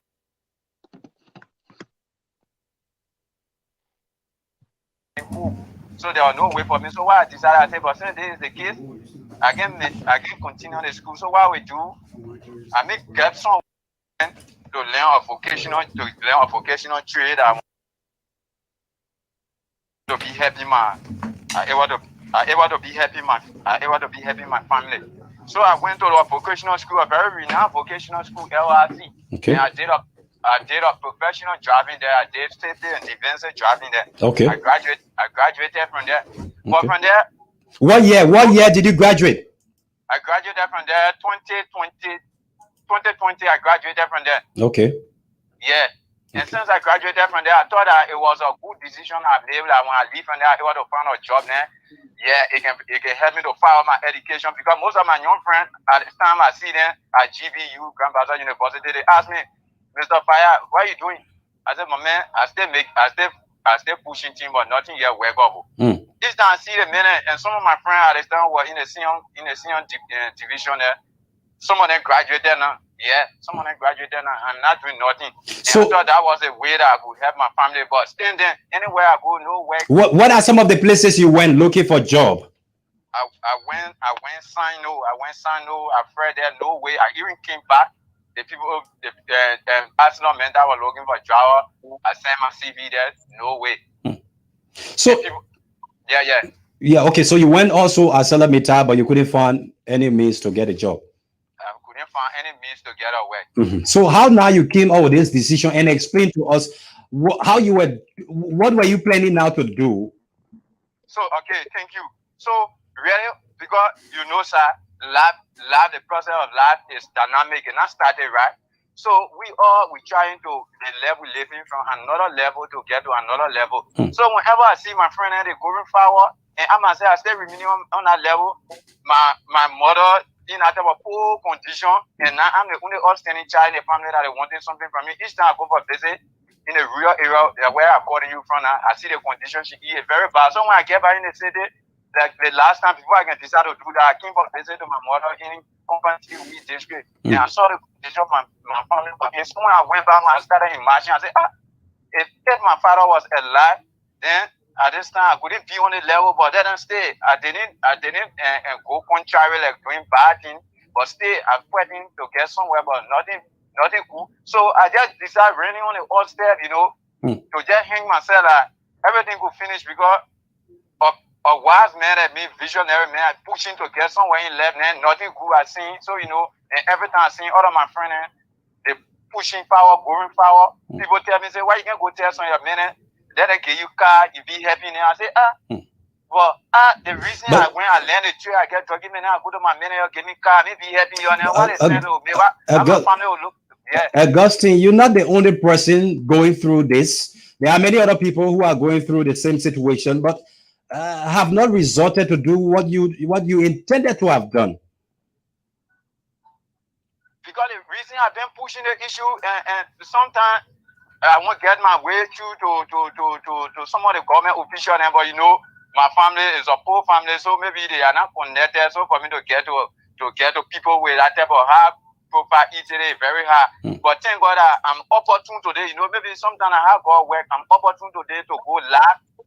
Just by due to the fluctuation, we not appear live. But I think this is the opportunity that God has given me today that I will be able to talk to the world and for them to understand. These are some of the conditions people are facing. Okay, so they took you to the police and then you went back home. I'm told. What are you doing home now? Right now, I'm speaking to you. My mind is still disturbed, but the police comforted me. They keep talking to me. They say, since we already called the journalist from the TV station. They come here. They will help you to spread the information that maybe they will be able to talk with some government official and maybe saying you are skilled man, you're not non-skilled person, they can be able to find a job for you, or if you want to do a business, maybe they can find something for you to be doing. I say, but then there is pushing the issue. Will try to inform some of the representative from your district, from your side, will inform other lawmakers. So, Augustine, stay on the line. I hope, Minister Pew, you are following the conversation because I will come back to you. This is in relation to what we are discussing. You have said that the government is doing well, and this man on the line is a Liberian who went and obtained some level of technical skills, but is finding it extremely challenging to have a job. But before I come to you, let me go back to Augustine. Augustine, are you there? Yeah, I'm online. Yes, so you have been promised. Aside from that, what are other things? I'm told you were going through some level of counseling. Yes, I'm going through other level of counseling, but I don't think that is the solution. So right now, I think the solution is send some of you from the government, and you are there for us that represent us. You got to really intervene into the situation because it's something ready. Yeah, ready to step in my mind. I need a job. I need something to be doing. I think that the only way I'll feel comfortable, I'll feel relaxed. Okay, stay on the line. Let me get a former government minister to respond to you quickly. Mr. Peary, how do you respond to the concern by Augustine? Augustine, be on the phone. Augustine, are you there? Yeah, he's there. Okay. So basically, Vanny, the first and foremost thing when people are contemplating suicide, the first thing to do is to listen and encourage them, and talk about their situation. That's the first and foremost thing that we do. In the professional area, particularly in our area of current engagement, we're trying to do basic things, study about psychology and the rest of it. So you want to talk to them first and foremost. Let me show serious empathy to his situation. I do understand the situation that he's currently going through, and I'm taking his situation very seriously. That's the first and foremost thing. And it's very serious. We want to engage with him and talk to him. We collectively can find a path towards he not taking his own life. suicide ideations are not a good thing worldwide. It's very high, particularly in the West and the rest of it. So we first and foremost we have to take it very seriously and have to have them start to discuss other way a possibility that he can rethink about not doing that.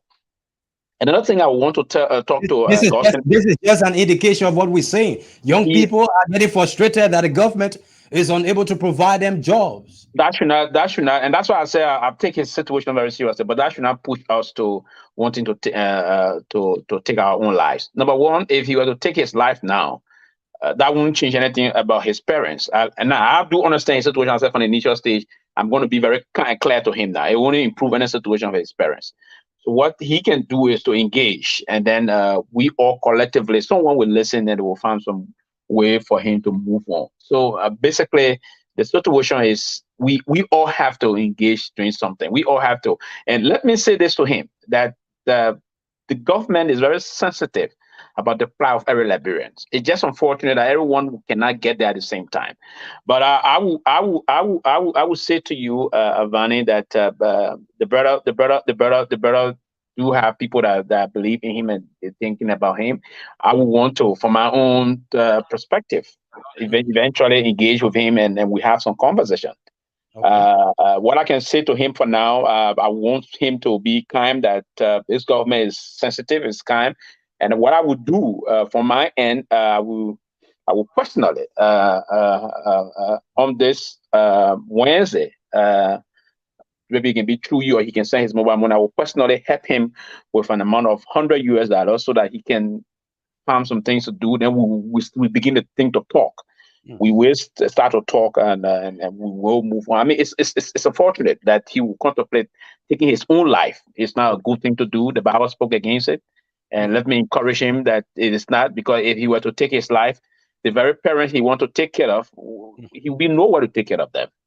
Okay. So, I mean, in my word of my son, as a former minister of government, I do support the government stay, and I want you to believe that clearly. But I will engage him directly. We will talk, and I will have some conversation. There's a lot of ways that we can tap into things that we can do. We will make some connections, some commitment, talk with he said from Grand Bass already, we'll try to talk to Lenny or the superintendent to see how the superintendent can help and other things. So a lot of things we can do. I will personally please call to the superintendent and talk to the soup so I can find means to link with both of them. But if he can send me he do have a mobile money number with the name assigned to the number, I would directly send him on Wednesday. I will send him an amount of $100 that he can start to do some things. I mean, yeah, he's just do some meaningful things in the interior. We can start with that amount to start from there, meaning that there's hope at the end. Then we engage with the authority of the county to see how best we can connect him. But he should not. I don't want him to take his life. It will not be the God will not forgive him if he were to kill himself. His parents wouldn't forgive him if he were to do that. That he must have the courage. Suicide processes are global. The amount of people that die from suicide, particularly in the West, is alarmingly high. Okay, and so we shouldn't take it lightly. We need to talk to him, and let me make him to understand that his love, his point, basically for whatsoever reason, we're going to take it seriously. And we're going to talk to him to rethink his decision. Thank you. Augustine, are you on the line? Yeah, I'm on the line. Okay, so the man that is speaking with you is a former minister of government. He has said you need to send your mobile money number. So by Wednesday of this week, he's going to send you $100, just a minimum contribution. He's not the government. It is the government that should be doing this, but on his personal initiative, he wants to do this for you. So your mobile money number, so we can send to him, and then he will get in touch with you by Wednesday to see what he can do. But before we take leave of you, what message do you want to send either to the county leadership or to Liberians? What is it you want to say? Okay, thank you, sir. I want to say to my honorable minister in studio there, thank you for what you're doing, but I think you need to continue and see how well that I can get something doing. But I would say thank you for your response to me.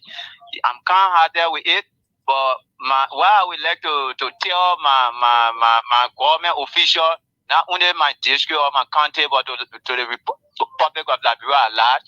You know, this country is very small that when we go to school to learn, go to technical area, we learn, then we can't up again, then we don't get something to do. Okay. If I'm not someone that having ambition, then you think I couldn't become criminal on the street, or I couldn't go and become so-go. But I'm someone from a certain background that I think that I'm a breadwinner in my family. Other people say that, my man, you're not supposed to do the thing, and many people went to school, they learn, but still they're not working, they living life. I said, yeah, you know the reason? Because other people, the reason they go to school, they're not working, but still they sacrifice because they get fastest person in a family that is breadwinner. But like me in my family, for now, I'm gonna take myself to be the breadwinner because I don't have no one working in government. I don't get no one working with company. Okay. So when I just say now, I say, okay, and I only want to go to school, or and I only want to learn, and I'm working now. What would be the income of that? So Augustine, go ahead. Well, I would like to tell my government official, they didn't try to help me in this process.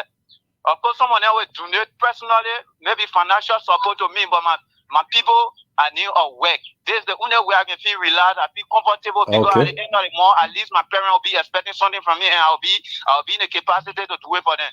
Okay. So the job you're looking for is what? What kind of job you say?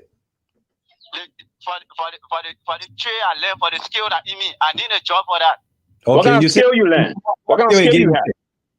I did professional driving. I'm a defense and service driver. Okay. So I and Vanny quickly before he even leave. You see, and that's the issue again. Yeah, we can find possibility, but you know the driving issue. If I mean, we have to engage, and I want him to understand clearly that we have to engage, and he have to understand we will have to engage. Talk to and see where the possibility would be to and moving into having some love issue up. So I mean, it's important that way. So some of the comments on our Facebook page, Augustine Napla says, I do agree with you on this, Minister. Adama M. Dolly says, thanks, Minister. That was very generous of you. Pinky Love Dix says, may God bless you for your kind generosity, Mr. Minister. But Augustine, that's Adama Tama is still saying the brother wants job. That's the ultimate, and I do agree with him. That's the ultimate prescription. Certainly, the long-term solution is to ensure that he has a job, as well as many young people in this country. So, Augustine, I think so far, but I'm very much sure that you have changed your mind. You're not going to do that again, right? Yes, I won't do that again, because since this has reached nationwide and other stakeholders like minister, you know, people are involved, I know that something will work out, because God is already in my case already. God is in my case. Call your phone number for those that want to get in touch with you, that have the kind of job you're looking for. If they have it, they will call you. So what's your phone number? How can people reach you? Yeah, my phone number is 077 077 44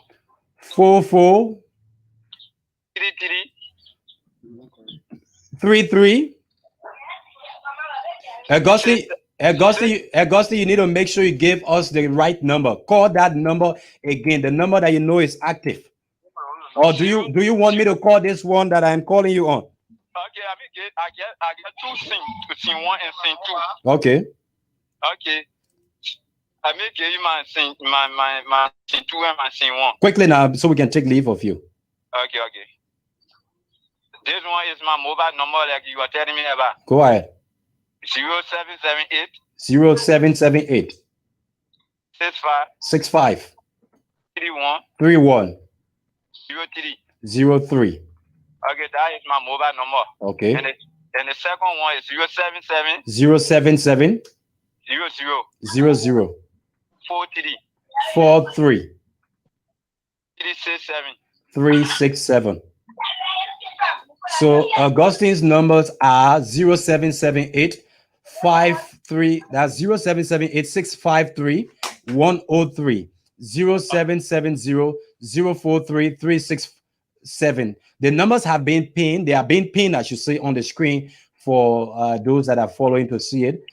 0778 653 103. An alternative number is 770-043-367. So, Augustine, thank you. We take leave of you.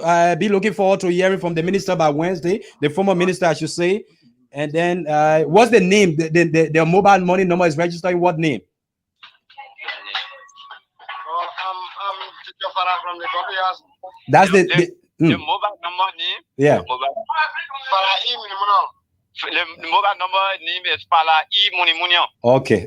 So, but Vani, it don't have to be orange. It have to be mobile. Yeah, it will be Lone Star number. Lone Star number and the name. The Lone Star number and the name. But if he, I say he got it with him now. What's the mobile money number? Okay, you said I should get Lone Star. The mobile money number, yeah. 088. Yeah, 088. You get it, sir? 088. Yeah. 08800. 08800. 15. 88. 2. Okay. Is that what name is there? Fala'i Munimunio. Okay. Yeah. Okay. 880. It correct 880015, but then it's more. 0880. It's not more. 0880-1015-882. That's the number. 0880-015-882. 08800. And I like that. And I number 15. Mama, be exact, man. I don't want for anything to. 080. Yes. 0. Yeah. 882. That's the number I'm calling. 0880-015-882. Mr. Pew, that's the number. Okay. So thank you, Augustine. We're going to take leave of you now. And what is the name on it? He said Fala Minimuna. Fala Minimuna. Yeah, the father. I spell father. You got to get it correct. I just want him F-A-L-L-A-H, right? No, yeah, F-A-R-A. Oh, F-A. Oh, Farah. F-A-R-A. Yeah. F-A-R-A. F-A-R-A. Farah. Yeah. E that is middle name. E in the middle. Yeah. Then the minimono is M-R. M-R. L-L. L-L. R. M-O-U. M-O-U. N-O. Oh, N-O-U. I say M-O. Sumo N-O. Yeah, N-O. N-O-U. I'm a go back. No, we got it. Go back. F-A-R-A. Yeah. E in the middle. Yeah. M-I. Yeah. L-L-R. Yeah. N-O-U. I say M-R-L-L-R.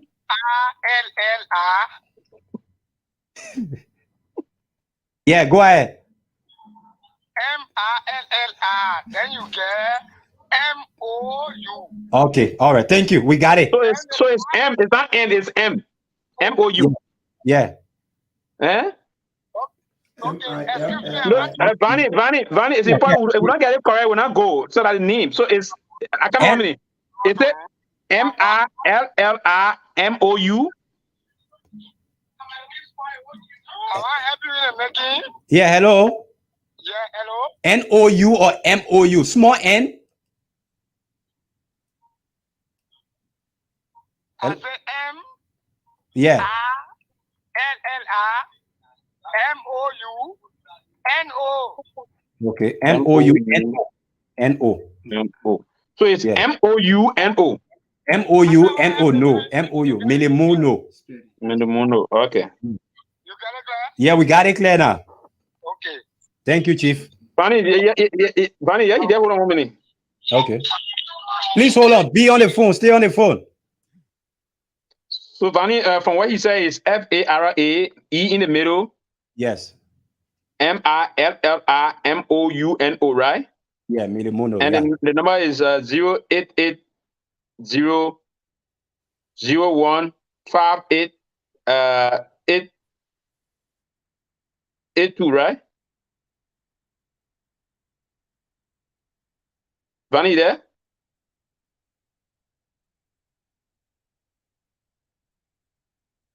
Hello?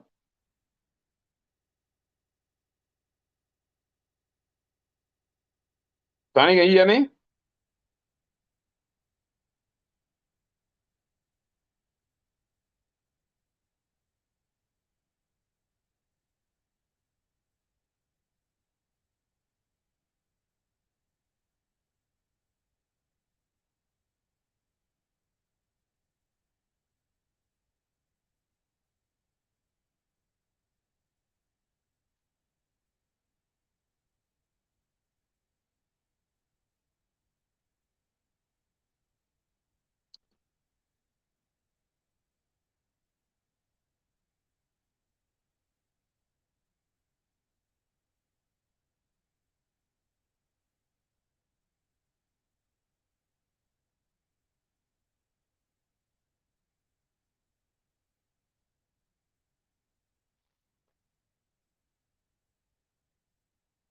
M-I-L-L-I.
So, Pee Wee, are you there?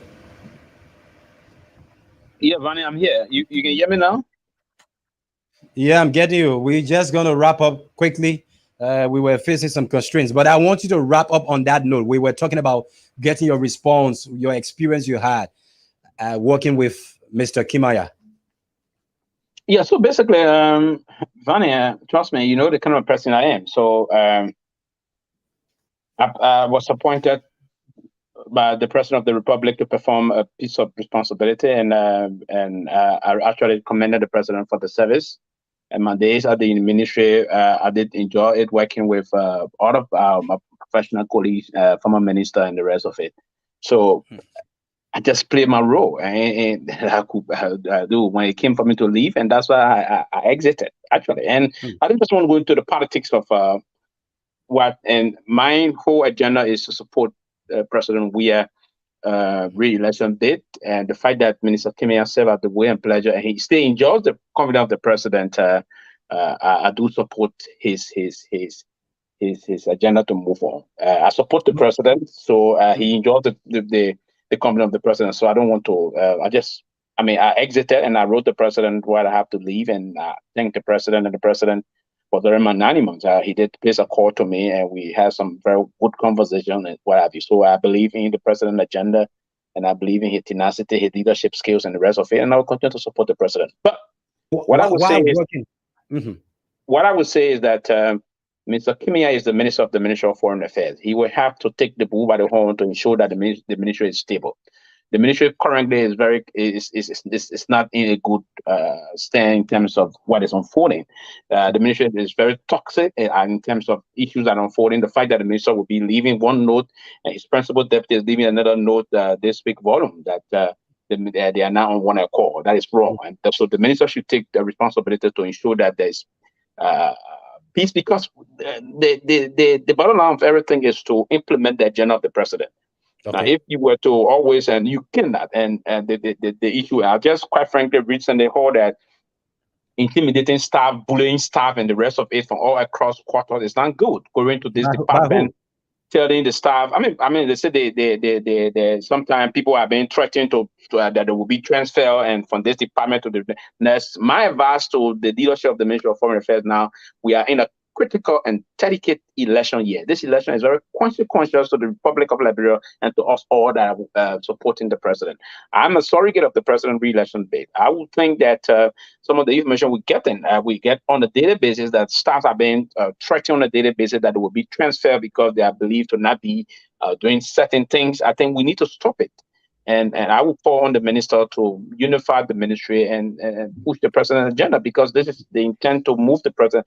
If employees, civil servants are disenchanted or disillusioned because of what they are going through, trust me, they may reflect that during the elections, and it's not good for us. Some of what I said in our surrogate today, we want to say that if these things are unfolding at the ministry, they will have to stop it. And if they don't stop, particularly the leadership of the ministry, I wouldn't be surprised if the president was just to come out and take some very major action and save the Ministry of Foreign Affairs, because the president is the chief architect of the foreign policy of the country. That's all I will have to talk to when it comes to that. But I believe sincerely, and that's why I emphasize here, I do support the president, and Minister Kimia enjoys the confidence of the president. So yes, whosoever enjoys the confidence of the president, you got my support. But if there are certain issues that are unfolding and are okay, we will call on you professionally to desist and fix those problems and move the country forward. Because personally, from your end, what were your experience with him? Did you have any friction at any point in time with him? Actually, for me personally, not at all. And basically, maybe I didn't allow that to happen, but I didn't have any issue with that, because what I did was to always keep my space. And I knew that because first and foremost, I did not serve at his will and pleasure, and I did serve at the will and pleasure of the president, right? So, and I will emphasize here very emphatically, I did not serve at his will and pleasure. I did serve at the will and pleasure of the president, and when it was appropriate to exit, and I left actually. So I didn't allow him or whatsoever thing, because I read the books very well, and I acted in conformity of the law, and I respected him as my boss. I reported to him, but I didn't, because one thing about me, the name Pee-wee is not a name that anyone can put it or use any practical cohesion for me to submit. No. And I won't do that. I'm too granted for that, so I wouldn't do that. But again, there was no altercation. Absolutely, they did not say anything. Why didn't it happen? There was no altercation between. But I thought it was just appropriate that I exited, and that's what I did. Mr. Pee-wee, your final word before we take leave of you. We out of time. Yeah. So I just want to talk to my brother Agos. Agos, please, Don. I don't need it. It's not like my uncle then from Foya. My uncle then there. Fire or the other of the last name that gave me some difficult time just now. You know, so it's like, Uncle, please don't on a serious note, don't contemplate suicide. It's not a good thing to do. The Bible spoke against it. There's always life at the end of everything. There's hope, rather. There will always be hope, and trust me, you can make it. You can make it. If not today, tomorrow. Just keep pressing, keep pushing. There's a lot of possibilities coming through. So as I was saying to you, I don't know if they I just wanted to do the issue, but you got his contact. How do I know that he received whatsoever thing I'm sending to him? Music. Hello. Yeah, I was saying. I have his contact. How do I know that? Because I was just trying to see if I could transfer this thing to him. If it went to him now, he will get it. Yeah. So what I have his contact. I thought maybe we could just get him directly where he will be on the phone, and then you just do and confirm it. Yeah, that's confirm it because there were too many people in the background. You don't want any issue of uncertainty to come up concerning that. But we're trying to see if we can connect him, and then you will just do the transaction live.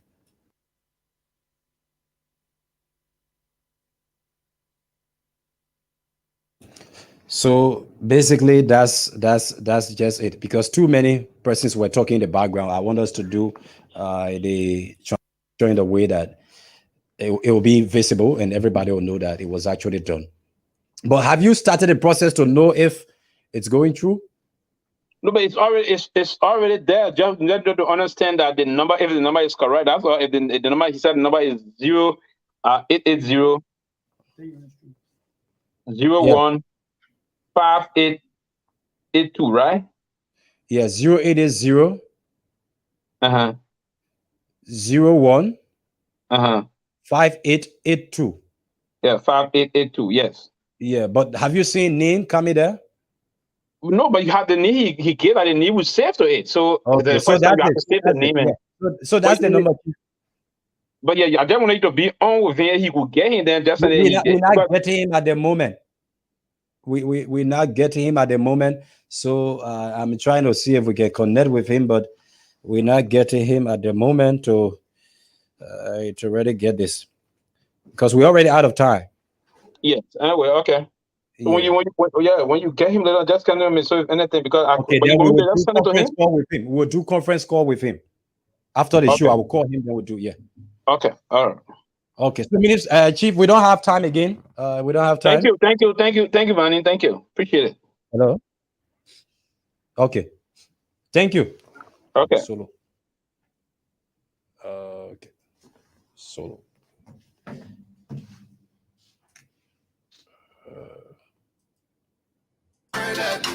So thank you for being with us. That's all the time we have until we hear. That's going to be on tomorrow. Have yourselves a wonderful and a pleasant time. Bye-bye. Fire free, let me.